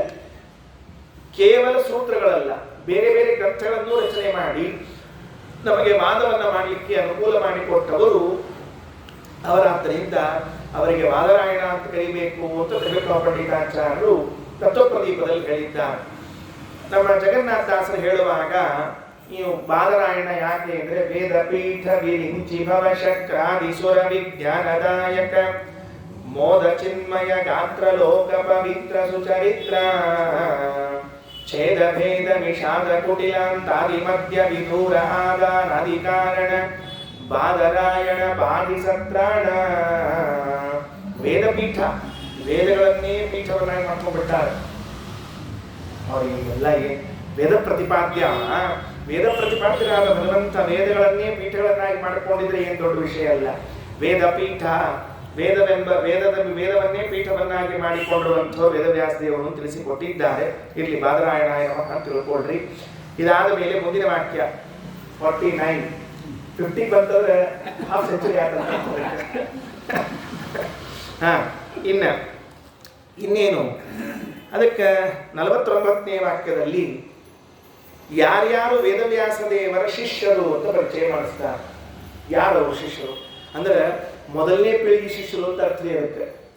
ಅದು ಪಾಠ ಇಸ್ಕೊಂಡವರಲ್ಲಿ ಹಂಗ ಸರ್ವೇ ಶಿಷ್ಯ ಸತ್ಯವತಿ ಸುತಸ್ಯ ಅಂತ ಹೇಳ್ಕೊಂಡು ಅವತ್ತಿನ ಕಾಲಕ್ಕೆ ಎಲ್ಲರೂ ವೇದವ್ಯಾಸ ದೇವರ ಶಿಷ್ಯರೇ ಇದೆ, ಯಾರ ಕಡೆ ಇಲ್ಲೇ ಇಲ್ಲ. ಹಿಂದಕ್ಕೆ ಇರ್ತಿದ್ರಂತೆ ಸತ್ಯಧ್ಯಾನತೀರ್ಥರ ಕಾಲಕ್ಕೆ ಹೇಳ್ಬೇಕಂತ ಎಲ್ಲರೂ ಸತ್ಯಧ್ಯಾನತೀರ್ಥರ ಶಿಷ್ಯರು ಅಂತ ಹೇಳ್ಕೊಳ್ಳೋರಂತ. ಅಂದ್ರೆ ಏನಾಗಿರ್ತದ್ರಿ, ಎಲ್ಲೇ ಓದಿರ್ಲಿ ಉಳಿದ ಕಡೆ ಓದಿದ್ರೆ ಅಷ್ಟು ಇದು ಇರ್ತಿದ್ದಿಲ್ಲ. ಅದಕ್ಕೆ ಎಲ್ಲ ಹೇಳ್ಕೊಳ್ಳೋದು ನಾವು ಸತ್ಯಧ್ಯಾನತೀರ್ಥರಲ್ಲಿ ಓದಿ ನಾವು ಎಷ್ಟೋ ಮಂದಿ ಸತ್ಯಧ್ಯಾನತೀರ್ಥರು ವೃಂದಾವನಸ್ತ್ರ 50 ವರ್ಷ ಮೇಲೆ ಹುಟ್ಟ್ಯಾರಿ. ಅವರು ಹೇಳ್ತಿರ್ತಾರೆ ನಾವು ಬ್ರ್ಯಾಂಡ್ ಅವರು ವೃಂದಾವನ ಪ್ರವೇಶ ಮಾಡಿ 50 ವರ್ಷದ ಮೇಲೆ ಹುಟ್ಟಿದವರು ನಾವು ಸತ್ಯಧ್ಯಾನತೀರ್ಥರಲ್ಲೇ ಅಧ್ಯಯನ ಮಾಡಿದವರು ಅಂತ ಅಂದು ಹಂಗ ಎಲ್ಲರೂ ವೇದವ್ಯಾಸ ದೇವರ ಶಿಷ್ಯರೇ. ಮುಖ್ಯವಾಗಿ ಪಾಂಡವರು, ಆಮೇಲೆ ಯಾದವರು ಕೆಲವರು, ಇವರೆಲ್ಲರೂ ಕೂಡ ವೇದವ್ಯಾಸ ದೇವರಲ್ಲಿ ಅಧ್ಯಯನ ಮಾಡಿದವರು. ಹಾಗಾಗಿ ವೇದವ್ಯಾಸ ದೇವರ ಶಿಷ್ಯರು ಯಾರ್ಯಾರು ಪರಿಚಯ ಮಾಡಿಸ್ತಾ ಇದ್ದಾರೆ. ಬಾದರಿ ಜೈಮಿನಿ ಸುಮಂತು ವೈಶಂಪಾಯನ ಕಾಸಕೃತ್ಸ ಲೋಮಶ ಕಾಷ್ಣಾಜಿನಿ ಔರ್ಲೋಮಿ ಆತ್ರೇಯ ಪೂರ್ವಕ ಶಿಷ್ಯ ಸಂಘ ಪರಿವೃತಾಯ. ಒಬ್ಬೊಬ್ಬರ ಹೆಸರು ಅಷ್ಟ ಮಹತ್ವದಲ್ಲಿ ಏನದ. ಬಾದರಿ ಅಂದ್ರೆ ಯಾರು? ಶುಕಾಚಾರ್ಯನ ಬಾದರಿ ಅಂತ ಕರೀತಾರೆ. ಇದು ತತ್ವಪ್ರದೀಪದ ತ್ರಿವಿಕ್ರಮ ಪಂಡಿತಾಚಾರ್ಯರು ಬಾದರಿ ಅನ್ನೋ ಶಬ್ದಕ್ಕೆ ಶುಕಾಚಾರ್ಯರು ಅಂತ ಅರ್ಥ ಬರ್ತಾರೆ. ಮುಂದೆ ಆಮೇಲೆ ಟೀಕಾಕರ್ತಾರ ಅದೇ ಅರ್ಥವನ್ನೇ ಕಂಟಿನ್ಯೂ ಮಾಡ್ತಾರೆ. ಕೆಲವ್ರು ಏನಾಗ್ಬಿಟ್ಟದ್ರಿ, ತ್ರಿವಿಕ್ರಮ ಪಂಡಿತಾಚಾರ್ಯ ಹೇಳಿದ್ದನ್ನೇ ಮತ್ತೆ ಟೀಕಾಕರು ಹೇಳಂಗಿಲ್ಲ, ಹಂಗ ಹಿಂಗ. ಕೆಲವರು ಭಯಂಕರ ಸಂಶೋಧನಾ ದುರ್ಬುದ್ಧಿ ಇದ್ರಿಂದ, ಸಂಶೋಧನಾ ಬುದ್ಧಿ ಅಲ್ಲ, ಸಂಶೋಧನಾ ದುರ್ಬುದ್ಧಿ ಇದ್ರಿಂದ ಹಿಂಗೆ ಹೇಳಿರ್ತಾರೆ. ಏನ್ ಸರ್ವಾತ್ಮ ಹಂಗೆ ತಿಳಿತಕ್ಕದ್ದಲ್ಲ. ಎಲ್ಲೋ ಒಂದೆರಡು ಕಡೆಗೆ ಇವ್ರದ್ದು ಅಭಿಪ್ರಾಯ ಅವ್ರ ಅಭಿಪ್ರಾಯ ಎರಡೂ ನಮಗೆ ತಿಳಿದೇ ಇದ್ದದ್ದಕ್ಕೆ ತ್ರಿವಿಕ್ರಮ ಪಂಡಿತಾಚಾರ್ಯ ವಿರುದ್ಧವಾಗಿ ಟೀಕಾರ ಹೇಳ್ಬಿಟ್ರು ಅಂತ ಸರ್ವಾತ್ಮ ಇಲ್ಲ. ವಾದರಾಜ ಸ್ವಾಮಿಗಳವರು ತ್ರಿವಿಕ್ರಮ ಪಂಡಿತಾಚಾರ್ಯ ಪಕ್ಷದ ಜೊತೆಗೆ ಟೀಕಾರರ ಪಕ್ಷವನ್ನೇ ತಿಳಿತಾರೆ. ಟೀಕಾರರು ಹೇಳಿದ ಪಕ್ಷವೇ ಸರಿ, ಇದನ್ನೇ ಹೇಳಬೇಕು ಅಂತ ಹೇಳ್ತಾರೆ. ಆದ್ರೆ ಮತ್ತೆ ಈ ವಾದರಾಜ ಸ್ವಾಮಿ ಹೇಳ್ತಪ್ಪ ಅನ್ಬೇಕು, ಯಾರು ನಾವೇನು ವಾಕ್ಯಗಳು ನಮ್ಗೆ ಅರ್ಥ ಆಗಿಲ್ಲ ಅಂತ ಅಷ್ಟೇ ಅರ್ಥ ಆಗುತ್ತೆ. ನಮ್ಮ ಬುದ್ಧಿ ಸೀಮಿತ ಇರ್ತದೆ, ಕೆಲವು ವಿಷಯಗಳು ಅರ್ಥ ಆಗುದಿಲ್ಲ. ಅದಕ್ಕೆ ಟೀಕಾರಾಯರು ಅವಶ್ಯವಾಗಿ ಮತ್ತೆ ತ್ರಿವಿಕ್ರಮ ಪಂಡಿತಾಚಾರ್ಯ ಹೇಳಿದ ಮಾತುಗಳನ್ನು ಮುಂದೆ ತಮ್ಮ ಗ್ರಂಥಗಳು ತೋರಿಸಿದ್ದಾರೆ. ಇದಕ್ಕೆ ಸಾಕ್ಷಿ ಯಾವುದಂದ್ರೆ ವ್ಯಾಸರಾಜರು ತಮ್ಮ ಚಂದ್ರಿಕಾ ಗ್ರಂಥಗಳಲ್ಲಿ ಹೇಳುವಾಗ ಇದು ತತ್ವಪ್ರದೀಪದಲ್ಲಿ ಹೇಳಿದ್ದು ಅದರಲ್ಲಿ ಹೇಳಾರ ತೋರಿಸ್ಕೊಡ್ತಾರೆ, ಏನು ಸಮಸ್ಯೆ ಇಲ್ಲ. ಅದಕ್ಕೆ ತ್ರಿವಿಕ್ರಮ ಪಂಡಿತಾಚಾರ್ಯರು ತತ್ವಪ್ರದೀಪದಲ್ಲಿ ಹೇಳುವಾಗ ಬಾದರಿಹಿ ಎನ್ನುವಂತಹ ಶಬ್ದಕ್ಕೆ ಶುಕಾಚಾರ್ಯರು ಅಂತ ಹೇಳಿದ್ದಾರೆ. ಶುಕಾಚಾರ್ಯ ಒಬ್ಬರೇ ಶಿಷ್ಯರಲ್ಲ, ಅವರು ಮಗ ಪ್ಲಸ್ ಶಿಷ್ಯ ಎರಡೂ ಆಗಿದ್ದರು. ಇವರು ಮಗನೂ ಆಗ್ಯಾರ ಶಿಷ್ಯನಾಗ. ಕೆಲವರು ಆಚಾರ್ಯರು ತಮ್ಮ ಮಕ್ಕಳಿಗೆ ಪಾಠ ಹೇಳ್ತಿರಂಗಿಲ್ರಿ, ನೀ ಬೇರೆ ಕಡೆ ಹೋಗಿ ಪಾಠ ಅಂತ ಹೇಳ್ತಿರ್ತಾರೆ. ಉಳಿದವ್ರ ಮಕ್ಕಳಿಗೆ ತಾವು ಪಾಠ ಹೇಳ್ತಿರ್ತಾರೆ. ಅಂದ್ರೆ ಅದಕ್ಕೆ ಹಿಂಗ್ ಕಾರಣದ ಹಿತ್ತಲ ಗಿಡ ಮದ್ದಲ್ಲ ಅಂತ ಒಂದು ಗಾದಿ ಮಾತಾಡಿ ತಾನ ಮಗನ ಪಾಠ ಕೊಡ್ಸ್ಕೊಂಡಾದ್ರೆ ಸರಿ ಹೇಳಲಿಕ್ಕಿಲ್ಲ, ಮುದ್ದು ಮಾಡಿಬಿಡ್ತಾನೆ ಅಂತದ. ಅದಕ್ಕೆ ಇನ್ನೊಬ್ರ ಕಡೆ ಕಳಿಸೋದು. ಇನ್ನೊಬ್ರ ಮಕ್ಕಳು ನಮ್ಮನೆಗೆ ಪಾಠಕ್ಕೆ ಬಂದಾಗ ಯಾರೇ ಕೊಟ್ಟರು ನಡೀತಿರ್ತಾರೆ, ನಮ್ಮ ಮಕ್ಕಳು ನೋಡ್ರಿ ಬಡಿ ನಡೀತಿರ್ತಾರೆ. ಹಿಂಗ ಕೆಲವು ಪದ್ಧತಿಗಳದ. ಆದ್ರೆ ಏನಿಲ್ಲ, ಕೆಲವ್ರನ್ನ ತಮ್ಮ ತಂದೆಯವರು ಮಕ್ಕಳಿಗೆ ಪಾಠ ಚಲೋ ತಯಾರು ಮಾಡಿದ್ದು ದೃಷ್ಟಾಂತ ಸಾಕಷ್ಟು ಸಿಗ್ತಾವ. ಹೀಗಾಗಿ ವೇದವ್ಯಾಸ ದೇವರು ತಮ್ಮ ಮಗನಿಗೆ ಪಾಠ ಹೇಳಿದ್ದಾರೆ. ಮಗನೂ ಹೌದು, ಶಿಷ್ಯನೂ ಹೌದು. ಜೈಮಿನಿ ಎರಡನೇದವರು ಜೈಮಿನ್ಯಾಚಾರ್ಯರು, ಸುಮಂತು ವೈಶಂಪಾಯನ ಕಾಸಕೃಷ್ಣ ಲೋಮಶ ಕಾಷ್ಣಾಜಿನಿ ಔಡುಲೋಮಿ ಆತ್ರೇಯ ಇವರೇ ಮೊದಲಾದ ಶಿಷ್ಯರಿಂದ ಕೂಡಿಕೊಂಡವರು ಅಂತ. ಮಹಾಭಾರತ ತಾತ್ಪರ್ಯದಲ್ಲಿ ಆಚಾರ್ಯರು 10ನೇ ಅಧ್ಯಾಯದಲ್ಲಿ ಹೇಳುವಾಗ ಇವರೆಲ್ಲ ಹೇಗೆ ಶಿಷ್ಯರಾದರು, ಯಾರ್ಯಾರಿಗೆ ಏನೇನು ಪಾಠವನ್ನ ಹೇಳಿ ಏನೇನು ಜವಾಬ್ದಾರಿಗಳನ್ನು ಕೊಟ್ಟಿದ್ದಾರೆ ಅಂತ ಹೇಳಿದ್ರೆ ಎಲ್ಲ ವೇದಗಳನ್ನು ಉದ್ಧಾರ ಮಾಡಿದರಂತೆ ವೇದವ್ಯಾಸ ದೇವರು. ವೇದೋದ್ಧಾರ ಮಾಡಿದ್ದು ಹೆಂಗಿತ್ತು ಅಂದ್ರೆ ಸ್ವರ ಸಹಿತವಾಗಿ ಶುದ್ಧ ಪಾಠಗಳನ್ನು ತಗೊಂಡು ಬಂದ್ರ. ಮೊದಲು ದ್ವಾಪರ ಯುಗದಲ್ಲಿ ವ್ಯಾಸಾವತಾರ ಆದೋ ಹೊತ್ತಿಗೆ ವೇದಗಳ ಶುದ್ಧ ಉಚ್ಚಾರಣೆ ಕೂಡ ಕೆಟ್ಟು ಹೋಗಿತ್ತಂತೆ. ಏನು ಆಶ್ಚರ್ಯ, ಎಲ್ಲ ಟೆಕ್ಸ್ಟ್ ಬುಕ್ ಹೋಗಿತ್ತು, ವೇದವ್ಯಾಸ ದೇವರು ಕೊಟ್ಟರು ಬೇರೆ ಉಚ್ಚಾರಣ. ಅದು ಉದಾತ್ತ ಅನುದಾತ್ತ ಸ್ವರಿತ ಈ ಸ್ವರಗಳೆಲ್ಲ ವ್ಯತ್ಯಾಸ ಆಗೋಗ್ಬಿಟ್ಟಿದ್ವಂತ. ಮೊದಲು ಅವನ್ನೆಲ್ಲ ಉಚ್ಚಾರಣೆ ಮಾಡಿ ಶುದ್ಧಪಡಿಸಿ ಋಗ್ವೇದವನ್ನ ಯಜುರ್ವೇದವನ್ನ ಒಬ್ಬೊಬ್ಬರಿಗೆ ಸಂಪ್ರದಾಯ ಪ್ರವರ್ತಕ ಆಚಾರ್ಯರಾಗ್ರಿ ಅಂತ ಹೇಳಿದ್ರಂತೆ. ರುಚಾಂ ಪ್ರವರ್ತಕಂ ಪೈಲಂ ಯಜುಷಾಂ ಚ ಪ್ರವರ್ತಕಂ ವೈಶಂಪಾಯನ ಮೇವೈಕಂ ದ್ವಿತೀಯಂ ಸೂರ್ಯಮೇವ ಚ. ಆಚಾರ್ಯರಂತಾರೆ ಋಗ್ವೇದದ ಪ್ರವರ್ತಕರಾಗಿ ಪೈಲರು ಎನ್ನುವಂತಹ ಶಿಷ್ಯರಿಗೆ ಕೊಟ್ಟರಂತ. ಹೆಸರು ಹೆಂಗದ? ಪೈಲ ಅಂತ ಹೆಸರು. ಅವರು ವೇದವ್ಯಾಸ ದೇವರಿಂದ ಎಲ್ಲ ವೇದವನ್ನ ಅಧ್ಯಯನ ಮಾಡಿದ್ರು, ಋಗ್ವೇದವನ್ನ ಮಾತ್ರ ಪ್ರಚಾರಕ್ಕೆ ತಗೊಂಡು ಬಂದ್ರು. ಅಷ್ಟೇ ಹೇಳ್ಯಾರ, ನೀ ಋಗ್ವೇದವನ್ನಷ್ಟೇ ಮುಂದುವರಿಸು ಅಂತ ಹೇಳಿದ್ರು. ತಮ್ಮ ಶಿಷ್ಯರಿಗೆ ಪ್ರಶಿಷ್ಯರಿಗೆಲ್ಲ ಋಗ್ವೇದವನ್ನು ಹೇಳಿಕೊಂಡು ಬಂದರು. ಯಜುರ್ವೇದದಲ್ಲಿ 2 ಶಾಖೆಗಳು. ಒಂದು ಶಾಖೆಯನ್ನ ವೈಶಂಪಾಯನಾಚಾರ್ಯ ಕೊಟ್ಟಿದ್ದಾರೆ. ಯಾವ ವೈಶಂಪಾಯನಾಚಾರ್ಯರು ಮಹಾಭಾರತವನ್ನ ಪ್ರವಚನ ಮಾಡಿದ್ರಲ್ಲ, ಅದೇ ವೈಶಂಪಾಯನಾಚಾರ್ಯ ಕೃಷ್ಣ ಯಜುರ್ವೇದ ಪ್ರವರ್ತಕ ಆದ್ಯಾಚಾರ್ಯರು. ಇನ್ನೊಂದು ಶುಕ್ಲ ಯಜುರ್ವೇದ ಅಂತಿದೆ, ಅದರ ಪ್ರವರ್ತನೆ ಮಾಡಲಿಕ್ಕೆ ದ್ವಿತೀಯಂ ಸೂರ್ಯಮೇವ ಚ, ಸೂರ್ಯನಿಗೆ ಕೊಟ್ಟಿದ್ದಾರೆ, ನೀನು ಮಾಡಪ್ಪ ಅಂತ ತಿಳಿದುಕೊಂಡು ಹೇಳಿ. ಇನ್ನು ಜೈಮಿನಿ ಆಚಾರ್ಯರು ಚಕ್ರೇತ ಜೈಮಿನಿ ಸಾಮ್ನಾಂ, ಸಾಮವೇದಕ್ಕೆ ಜೈಮಿನ್ಯಾಚಾರ್ಯ ಹೇಳಿದ್ದಾರಂತೆ. ಅಥರ್ವಾಂಗಿರಸಾಮಪಿ ಸುಮಂತುಂ, ಸುಮಂತು ಋಷಿಗಳನ್ನ ಅಥರ್ವಾಂಗಿರಸ ವೇದಕ್ಕೆ ಸುಮಂತು ಋಷಿಗಳನ್ನ ಕೊಟ್ಟಿದ್ದಾರಂತೆ. ಇದು ಮುಗಿದ ಮೇಲೆ ಭಾರತಸ್ಯಾಪ ವೈಶಂಪಾಯನ ಮಾದಿಶತ್, ಮಹಾಭಾರತವನ್ನು ಲೋಕದಲ್ಲಿ ಪ್ರಚಾರ ಮಾಡುವುದಕ್ಕಾಗಿ ವೈಶಂಪಾಯನಾಚಾರ್ಯ ತಿಳಿಸಿಕೊಟ್ಟಿದ್ದಾರೆ. ಪ್ರವರ್ತನೆ ಮಾಡೋದೇಶು ಗಂಧರ್ವಾದಿಶು ಚ ಆತ್ಮಜಂ. ಇದೊಂದು ಸ್ವಾರಸ್ಯವನ್ನು ಹೇಳ್ತಾರೆ ಶ್ರೀಮದಾಚಾರ್ಯ. ಮಹಾಭಾರತ ಕೇವಲ ಮನುಷ್ಯ ಲೋಕದಲ್ಲಿ ಪಾಠ ಪ್ರವಚನದ ಪರಂಪರೆಯಲ್ಲಿದೆ ಅಂತ ತಿಳ್ಕೋಬೇಡ್ರಿ. ಗಂಧರ್ವ ಲೋಕದಲ್ಲೂ ಇದೆ, ದೇವಲೋಕದಲ್ಲೂ ಇದೆ ಅಂತ. ಮನುಷ್ಯ ಲೋಕದಲ್ಲಿ ವೈಶಂಪಾಯನಾಚಾರ್ಯರು ಮಹಾಭಾರತವನ್ನು ಹೇಳಿದ್ದಾದರೆ, ಗಂಧರ್ವ ಲೋಕದಲ್ಲಿ ಶುಕಾಚಾರ್ಯರು ಮಹಾಭಾರತವನ್ನು ಪ್ರವಚನ ಮಾಡಿದ್ದಾರೆ. ಈ ಅಪೂರ್ವಾಂಶವನ್ನ ನಮ್ಮ ಆಚಾರ್ಯರು ಮಾತ್ರ ಹೇಳಬೇಕು, ಉಳಿದವರಿಗೆ ಗೊತ್ತೇ. ಯಾಕಂದ್ರೆ ಯಾಕೆ ಗೊತ್ತಿಲ್ಲ ಅಂದ್ರೆ ಗೊತ್ತಿಲ್ಲ ಅಷ್ಟೇ. ಯಾಕೆ ಗೊತ್ತಿಲ್ಲ ಅಂದ್ರೆ ಏನ್ ಕೇಳಬೇಕು? ಶುಕಂ ತಮ್ ಆಶು ಪ್ರವಿವೇಶ ವಾಯು. ಶುಕಾಚಾರ್ಯರು ವೇದವ್ಯಾಸ ದೇವರ ಮಕ್ಕಳಾಗಿ ಬಂದ ಕೂಡಲೇ ವಾಯುದೇವರಲ್ಲಿ ಪ್ರವೇಶ ಮಾಡಿಬಿಟ್ಟರು. ವಾಯುದೇವರು ಶುಕಾಚಾರ್ಯ ಸದಾ ಸನ್ನಿಧಾನ ಇರ್ತದ. ಅದನ್ನು ಆಚಾರ್ಯ ತಾತ್ಪರ್ಯದಲ್ಲಿ ತಿಳಿಸಿದ್ದಾರೆ. ಇಲ್ಲಿ ನಾರದಂ ಪಾಠಯಿತ್ವಾಚ ದೇವಲೋಕ ಪ್ರವೃತ್ತಿ, ದೇವತೆಗಳ ಲೋಕದಲ್ಲೂ ಮಹಾಭಾರತದ ಪ್ರವೃತ್ತಿ ಉಂಟಾಗಲಿ ಅಂತ ನಾರದನ ಕೊಟ್ಟು ಕಳಿಸಿದ್ದಾರಂತೆ. ಏನಾಶ್ಚರ್ಯ! ಲಕ್ಷ ಶ್ಲೋಕಾತ್ಮಕವಾದ ಮಹಾಭಾರತವನ್ನ ನಾರದರು ವೀಣಾ ಸಹಿತವಾಗಿ ಹೇಳ್ತಾ ಇದ್ರೆ ಕೇಳೋರು ಆನಂದ ಹೆಂಗಾಗ್ಬೇಡ ಇದ್ರೆ. ನಾವು ಶುಕಾಚಾರ್ಯರು ಪರೀಕ್ಷಿತ ಮಹಾರಾಜರಿಗೆ ಹೇಳಿದ ಭಾಗವತವನ್ನು ಇವತ್ತು ಇಟ್ಕೊಂಡು ಕೇಳ್ತಿದ್ದೀವಿ, ಇಷ್ಟು ಆನಂದ ಆಗ್ತದೆ. ಅದೇ ಶುಕಾಚಾರ್ಯರು ಮಹಾಭಾರತ ಹೇಳಿದ್ದನ್ನ ಗಂಧರ್ವರಲ್ಲಿ ಅನ್ನೋದನ್ನು ಕೇಳಿದ್ರೆ ಎಷ್ಟು ಆನಂದ ಆಗ್ಲಿಕ್ಕಿಲ್ಲ. ಅಂತ ಎಲ್ಲ ಅಂಶಗಳನ್ನು ತಿಳಿಸಿಕೊಡ್ತಾರೆ ಶ್ರೀಮದಾಚಾರ್ಯ. ಮುಗಿಲಿಲ್ಲ. ಆಮೇಲೆ ಇನ್ನ ಪುರಾಣಗಳನ್ನ ಬೇರೆ ಬೇರೆದನ್ನ ಹೇಳಲಿಕ್ಕೆ ರೋಮಹರ್ಷನ ಸೃಷ್ಟಿ ಮಾಡಿದ್ದಾರಂತೆ. ರೋಮಹರ್ಷನಾಚಾರ್ಯ, ಒಂದು ಸೂತಾಚಾರ್ಯರು ಅಂತ ಕರೀತಾರೆ ಅವರಿಗೆ. ಆಮೇಲೆ ಅದರ ಮುಂದೆ ಕಾಮದೇವ ತಾನು ಏನಾದ್ರು ನೋಡಿ, ಇವೆಲ್ಲ ವಿಚಿತ್ರಾಂಶಗಳು. ಕಾಮದೇವನಿಗೆ ಒಂದು ಅಪೇಕ್ಷೆ ಇತ್ತಂತೆ ಮನ್ಮಥನಿಗೆ, ನಾನು ವೇದವ್ಯಾಸ ದೇವರ ಏನು ಸೇವಾ ಮಾಡಬೇಕು ಅಂತ ತಿಳ್ಕೊಂಡು. ನೀ ಯಾಕೆ ವಿಚಾರ ಮಾಡ್ತಿ, ಈ ರೋಮಹರ್ಷನಲ್ಲಿ ಪ್ರವೇಶ ಮಾಡಿಬಿಡು ಅಂತ ತಿಳ್ಕೊಂಡು ಹೇಳಿದ್ರು. ಅದಕ್ಕೆ ಹೇಳಿದ್ರು ತಮ್ಮ ಆವಿಶತ್ ಕಾಮದೇವ ಕೃಷ್ಣ ಸೇವಾ ಸಮುತ್ಸುಕಃ. ಕಾಮದೇವ ರೋಮಹರ್ಷನಲ್ಲಿ ಪ್ರವೇಶವನ್ನ ಮಾಡಿಬಿಟ್ಟು, ರೋಮಹರ್ಷಣರು ಯಾವ ಪುರಾಣಗಳನ್ನು ಹೇಳಿದ್ದಾರಲ್ಲ ಒಳಗಡೆ ಕುಳಿತುಕೊಂಡು ಕಾಮದೇವರೇ ಆ ಪುರಾಣವನ್ನು ಹೇಳಿದ್ದಾರೆ ಅಂತ ತಿಳ್ಕೋಬೇಕಂತ. ನಮಗ ಇವತ್ತು ಸ್ಕಂದ ಪುರಾಣ ಅಥವಾ ವರಾಹ ಪುರಾಣ, ಬ್ರಹ್ಮಾಂಡ, ಬ್ರಹ್ಮವೈವರ್ತ ಇವೆಲ್ಲ ಪುರಾಣಗಳನ್ನು ಹೇಳಿದ್ದು ಸೂತ ಸೌನಕಾಚಾರ್ಯರ ಸಂವಾದ. ಆ ಸೂತಾಚಾರ್ಯರಲ್ಲಿ ಕುಳಿತವರು ಸ್ವತಃ ಮನ್ಮಥ, ಅವರು ಕುಳಿತುಕೊಂಡೇ ಈ ನಮಗೆ ಪಾಠವನ್ನು ಹೇಳಿದವರು ಅಂತ ತಿಳ್ಕೊಳ್ರಿ. ಆಮೇಲೆ ಜೈಮಿನ್ಯಾಚಾರ್ಯರು ಕರ್ಮಮೀಮಾಂಸ, ದೇವಮೀಮಾಂಸ ಇತ್ಯಾದಿಗಳನ್ನು ಬರೆದಿದ್ದಾರೆ. ಅವರಿಗೆಲ್ಲ ಯಾರ್ಯಾರು ಶಿಷ್ಯರಾಗಿದ್ರು ಅನ್ನುವುದನ್ನು ಆಚಾರ್ಯರು ಬಹಳ ವಿಸ್ತಾರವಾಗಿ ನಿರ್ಣಯದಲ್ಲಿ ತಿಳಿಸಿಕೊಟ್ಟಿದ್ದಾರೆ. ಅದಕ್ಕೆ ಬಾದರಿ, ಜೈಮಿನಿ, ಸುಮಂತು, ವೈಶಂಪಾಯನ, ಕಾಸಕೃತ್ಸ, ಕಾಷ್ಣಾಜಿನಿ, ಔಡುಲೋಮಿ, ಆತ್ರೇಯ ಪೂರ್ವಕ ಶಿಷ್ಯ ಸಂಘ ಪರಿವೃತಾಯ. ಇಂಥ ಶಿಷ್ಯರಿಂದ ಕೂಡಿಕೊಂಡವರು ಅಂತ. ಅದೇನದು ಶಿಷ್ಯರಿಂದ ಗುರುಗಳು ಎಂಥವ್ರು ಅಂತ ತಿಳ್ಕೊಳ್ಬಹುದು ಅಂತ ಒಂದು ಗಾದಿ ಮಾತ್ರ ಸಂಸ್ಕೃತದೊಳಗೆ.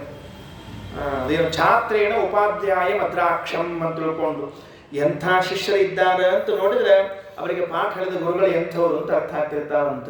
ಈ ಶಿಷ್ಯರನ್ನು ನೋಡಿ ನಿಮ್ಮ ಗುರುಗಳು ಎಂಥವ್ರು ಅಂತ ಅರ್ಥ ಆಯ್ತು ನಮಗೆ. ನೀವೇನು ಚಿಂತೆ ಮಾಡಬೇಡ್ರಿ ಅಂತ ಹೇಳಿದ್ರು ಅಂದ್ರೆ ಗುರುಗಳ ಕ್ಷಣೆ ಇದ್ದಾರೆ ಅಂತ ಅರ್ಥ. ಅದಕ್ಕೆ ಹಂಗಿರಬಾರ್ದು. ವೇದವ್ಯಾಸ ಈ ಶುಕಾಚಾರ್ಯರಲ್ಲಿ ವಾಯುದೇವರ ಪ್ರವೇಶ, ಜೈಮಿನಿ ಋಷಿಗಳಲ್ಲಿ ಇಂದ್ರದೇವರ ಆವೇಶ ಇದೆ ಅಂತ ತಿಳಿಸಿಕೊಡ್ತಾರೆ. ಸುಮಂತ ಋಷಿಗಳಲ್ಲಿ ಅವರಲ್ಲಿ ಗರುಡನ ಆವೇಶ ಇದೆ ಅಂತ ತಿಳಿಸಿಕೊಟ್ಟಿದ್ದಾರೆ. ಒಬ್ಬೊಬ್ಬ ಋಷಿಗಳಲ್ಲೂ ಒಂದೊಂದು ದೇವತೆಗಳು. ಪೈಲ ಋಷಿಗಳಲ್ಲಿ ಶೇಷದೇವರ ಆವೇಶ, ವೈಶಂಪಾಯನರಲ್ಲಿ ಸ್ವತಃ ಬ್ರಹ್ಮದೇವರ ಆವೇಶ. ಇನ್ನು ಕಾಶಕೃಷ್ಣರು ಅಂತ ಒಬ್ಬರು ಶಿಷ್ಯರಿದ್ದಾರೆ, ಅವರು ವ್ಯಾಕರಣವನ್ನು ಬರೆದಿದ್ದಾರೆ.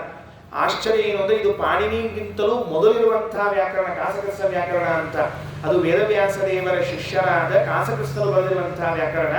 ಪಾಣಿನಿಯವರು ಮುಂದೆ ಅವನ್ನೆಲ್ಲ ತಮ್ಮ ಗ್ರಂಥಗಳಲ್ಲಿ ಯಥೋಚಿತವಾಗಿ ಬಳಸಿಕೊಂಡಿದ್ದಾರೆ. ಇನ್ನು ಲೋಮಶ ಮುನಿಗಳು ಅಂತ ಒಬ್ಬರು, ಅವರು ಶಿಷ್ಯರು ಯಾರಿಗೆ? ಮತ್ತೆ ವೇದವ್ಯಾಸ ದೇವರಿಗೆ. ಅವರೆಲ್ಲಿ ಬರ್ತಾರೆ ಅಂತ ಕೇಳಿದ್ರೆ ಮಹಾಭಾರತದ ವನಪರ್ವದಲ್ಲಿ ಅವರ ಕಥೆ ಬರ್ತದೆ. ಈ ಅರ್ಜುನ ಪಾಶುಪತಾಸ್ತ್ರವನ್ನು ಪಡಿಬೇಕು ಅಂತ ಒಂದು 4-5 ವರ್ಷ ಹೋಗ್ಬಿಟ್ಟಿದ್ದಂತೆ ಕಾಡಿನಲ್ಲಿ. ಅವನು ಕಾಣೆಯಾಗ್ಬಿಟ್ಟ. ನಿಜವಾಗ್ಲೂ ಆಶ್ಚರ್ಯ ಅನಿಸ್ತದೆ. ಇಂದ್ರದೇವರಿಗೆ ಎಂದೂ ದುಃಖದ ಭೋಗ ಏನು ಅಂತ ಅನಿಸ್ತದೆ. ಯಾವಾಗಲೂ ಸುಖವಾಗಿರೋದೇ ಇಂದ್ರದೇವರ ಲಕ್ಷಣ. ಅರ್ಜುನರಾಗಿ ಬಂದಾಗಲೂ ಕೂಡ 4-8 ಮಂದಿ ಲಗ್ನ ಮಾಡ್ಕೊಂಡ್ರೆ ಆರಾಮಿದ್ದಾರೆ. ಅಂದ್ರೆ 4-8 ಮಂದಿ ಲಗ್ನ ಮಾಡ್ಕೊಳ್ಳೋದು ಆರಾಮ ಅಂತ ಹೇಳಿ ಗೊತ್ತಿಲ್ಲ. ಇಲ್ಲಿಯೂ ಆನಂದದಿಂದ ಇದ್ದಾರೆ ಅನ್ನೋದಷ್ಟು ತಾತ್ಪರ್ಯ ನಮ್ಗೆ. ಹಂಗೆ 4-8 ಮಂದಿ ಮಾಡ್ಕೊಂಡ್ರೆ ಆರಾಮ ಎತ್ತರ ಕಾಣಿಸ್ತದೆ ಅಂತ ಹೇಳಿ ಮಾಡ್ಕೊಳ್ಳಿ ಹೋಗ್ಬಾರ್ದು. ಮತ್ತೆ ಅದಕ್ಕೆ ಹೇಳಿದೆ ಅಷ್ಟೇ. ಏನಾಯ್ತು ಮುಂದೆ? ಅಲ್ಲಿ ಹೋದ್ರು, ಪಾಶುಪತಾಸ್ತ್ರವನ್ನು ಪಡಿತೀನಿ ಅಂತ ಹೋದಾಗ ತಪಸ್ಸಾಯಿತು. ಇಂದ್ರದೇವರು ಅರ್ಜುನನ ಕರೆದುಕೊಂಡು ತಮ್ಮ ಲೋಕಕ್ಕೆ ಹೋಗ್ಬಿಟ್ರು. ಎಷ್ಟೋ ದಿವಸ ಸ್ವರ್ಗದಲ್ಲೇ ವಾಸ ಅವರಿಗೆ. ಇಂದ್ರಾವತಾರಿಗಳಾದ ಅರ್ಜುನರು ಭೂಮಿಯಲ್ಲಿ ಬಂದು ಹುಟ್ಟಿದ್ರು ಕೂಡ ಮತ್ತೆ ಹೋಗಿದ್ದಲ್ಲಿ ಅಂತ ಸ್ವರ್ಗಕ್ಕೆ ಹೋಗಿ ಆನಂದ ಪಟ್ಟು ಆಮೇಲೆ ಬಳಿಗೆ ಬಂದ್ರಂತೆ. ಅವರು ಬರೋ ಟೈಮಿಗೆ ಈ ಲೋಮಶ ಮುನಿಗಳು ಬಂದಿದ್ದಾರೆ. ಪಾಂಡವರ ದುಃಖ ಇತ್ತಂತ. ಏನ್ ದುಃಖದಲ್ಲಿ ಇದ್ದೀರಿ? ನಮ್ಮ ತಮ್ಮ ಅರ್ಜುನ ಹೋಗ್ಬಿಟ್ಟಾನೆ, ಇನ್ನು ಬಂದೇ ಇಲ್ಲ ಅಂತ ಧರ್ಮರಾಜ ಭೀಮ ಹೇಳಿದಾಗ, ಅವ್ ಬರೋ ಸಮಯ ಬಂದದ, ನೀವಲ್ಲಿ ಹಿಮಾಲಯ ತನಕ ಬರ್ರಿ, ಅವ್ ಬರ್ತಾನ ಅಂತ ಕರ್ಕೊಂಡು ತೀರ್ಥಯಾತ್ರಾಕ್ಕೆ ಹೋದ್ರಂತ. ಲೋಮಶ ಮುನಿಗಳ ಜೊತೆಗೆ ಪಾಂಡವರು ಯಾತ್ರಾ ಮಾಡಿ ಬದರಿಕಾಶ್ರಮದ ಹತ್ರ ಹಿಮಾಲಯದ ಹತ್ರ ಬರೋ ಹೊತ್ತಿಗೆ ಅರ್ಜುನ ಬಂದ ಅಂತ ತಿಳಿಸಿಕೊಡ್ತಾನೆ. ಪಾಂಡವರ ತೀರ್ಥಯಾತ್ರೆಯಲ್ಲಿ ಮುಂದಾಳುಗಳಾದವರೇ ಈ ಲೋಮಶ ಮುನಿಗಳು ಅಂತ ತಿಳಿದುಕೊಳ್ಳ್ರಿ. ಇದಾದ ಮೇಲೆ 50ನೇ ವಾಕ್ಯ 50 ಏನು ಅಂದ್ರೆ ಕೀರಪದ ಮುನಿನುತಾಯ ನಮಃ. ಕೀರಪದ ಮುನಿ ಅಂತ ಕರೀತಾರೆ. ಶುಕಾಚಾರ್ಯರು ಅಂತ ಅರ್ಥ. ಕೀರ ಅಂದ್ರೆ ಗಿಳಿ. ಆ ಕೀರಪದ ಗಿಳಿಯ ಹೆಸರು ಇಟ್ಕೊಂಡಿರುವಂತಹ ಮುನಿಗಳು ಯಾರು? ಶುಕ ಮುನಿಗಳು. ಆ ಶುಕ ಮುನಿಗಳಿಂದ ನಮಸ್ಕರಿಸಲ್ಪಟ್ಟವರು ವೇದವ್ಯಾಸ ದೇವರು ಅಂತ ತಿಳಿಸ್ತಾ ಇದ್ದಾರೆ. ಹೌದು, ಈ ಶುಕ ಮುನಿಗಳು ಅಂತಿರ್ತಾರಲ್ಲ, ಅವ್ರೇನ್ ಗಿಳಿ ಹಂಗಿದ್ರು? ಯಾಕಂದ್ರೆ ಕೆಲವರೆಲ್ಲ ಚಿತ್ರ ತೆಗೆದು ಬಿಟ್ಟಾರ. ಈ ಹಯಗ್ರೀವ, ನರಸಿಂಹ, ಆಮೇಲೆ ಗಣಪತಿ ಇದ್ದಂಗ ಶುಕಾಚಾರದಲ್ಲಿ ಕುತಿ ತನಕ ಗಿಳಿ ರೂಪ, ಕೆಳಗಿಂದೆಲ್ಲ ಮನುಷ್ಯಾಕಾರ ಮಾಡಿಬಿಟ್ಟಾರೆ. ಯಾವುದೇ ಕಾರಣಕ್ಕೂ ಹಂಗ ನಾವು ಭ್ರಮಿಸಬಾರದು. ಪೂರ್ಣ ಮನುಷ್ಯಾಕಾರದ ದೇಹದ ಇದೆ ಹೊರತಾಗಿ ಗಿಳಿ ದೇಹದ ಯಾವ ಭಾಗದಲ್ಲೂ ಇಲ್ಲ. ಹಾಗಾಗಿ ಶುಕ ಅಂತ ಯಾಕೆ ಹೇಳೋರವ್ರನ್ನ ಅಂತಂದ್ರೆ ಅದಕ್ಕೊಂದು ಚಿಕ್ಕ ಕಥೆಯನ್ನ ಆಚಾರ್ಯರು ತಾತ್ಪರ್ಯದಲ್ಲಿ ಹೇಳ್ತಾರೆ. ವೇದವ್ಯಾಸ ದೇವರು ತಮ್ಮ ಆಶ್ರಮದಲ್ಲಿ ಇದ್ದಾಗ ರುದ್ರದೇವರು ತಪಸ್ಸು ಮಾಡಿದರಂತೆ. ಅಥಾಸ್ಯ ಪುತ್ರತ್ವ ಅವಾಪ್ತುಮಿಚ್ಛನ್ ಚಚಾರ ರುದ್ರಃ ಸುತಪಸ್ತದೀಯಂ. ನಾನು ಭಗವಂತನಿಗೆ ಸುಪುತ್ರನಾಗಬೇಕು ಅನ್ನುವ ಇಚ್ಛೆಯಿಂದ ತಪಸ್ಸು ಮಾಡಿದ್ದಾರಂತೆ. ಏನೇನು ಆಸೆ ಇರ್ತದೆ ದೇವತೆಗಳಿಗೆಲ್ಲ? ನಿಜವಾಗ್ಲೂ ಆಶ್ಚರ್ಯ ಅನ್ನಿಸ್ತದೆ. ನಮಗೇನು ಎಂದು ಹಿಂಗೆ ತಪಸ್ಸು ಮಾಡಬೇಕು ಅನ್ಸಂಗಿಲ್ಲ.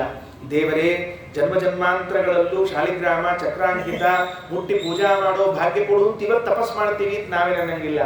ಬರೋ ಜನ್ಮಗಳಲ್ಲೂ ಏಕಾದಶಿ ವಿಷ್ಣು ಪಂಚಕರಂತಹ ಉಪವಾಸವನ್ನು ಮಾಡ್ತೀವಿ ಅಂತ ಇವತ್ತೆಂದು 100 ಎಕ್ಸ್ಟ್ರಾ ಗಾಯತ್ರಿ ಜಪ ಮಾಡಿಲ್ಲ. ನಾವೇನು ಮಾಡಿದ್ದೇ ಹೆಚ್ಚಾಗಿದೆ ಆಚಾರ.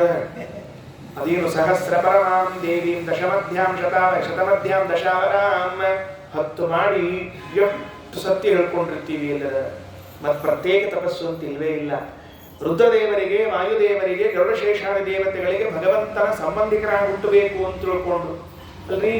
ಅಗ್ನಿಪುತ್ರರಿಗೆ ಗಂಡಸರವರೆಲ್ಲ ಅವ್ರಿಗೇನು ಹುಚ್ಚು ಬಂತು, ಇಚ್ಛಾ ಬಂತು ಅಂದ್ರೆ ನಾವ್ಯಾಕೆ ದೇವರ ಹೆಂಡತಿಯರಾಗಬೇಕು ಅಂತ ಆಗಬಾರ್ದು ಅಂತ ಇಚ್ಛಾ ಬಂತು. ಹೆಂಡತಿಯರು, ಮಗ ಅಂದ್ರೆ ಅಡ್ಡಿ ಇಲ್ಲಪ್ಪ, ಇವ್ರು ಗಂಡಸರಿದ್ದಾರೆ ಮಕ್ಕಳಾಗಿ ಹುಟ್ಟಬಹುದು, ಹೆಂಡತಿಯರಾಗಬೇಕು ಅಂತಲ್ರಿ. ಹೆಂಡತಿಯರಾಗಬೇಕು ಅಂದ್ರೆ ಹೆಣ್ಣಿನ ದೇಹ ಬರಬೇಕು ಮೊದಲನೇದ್ದು.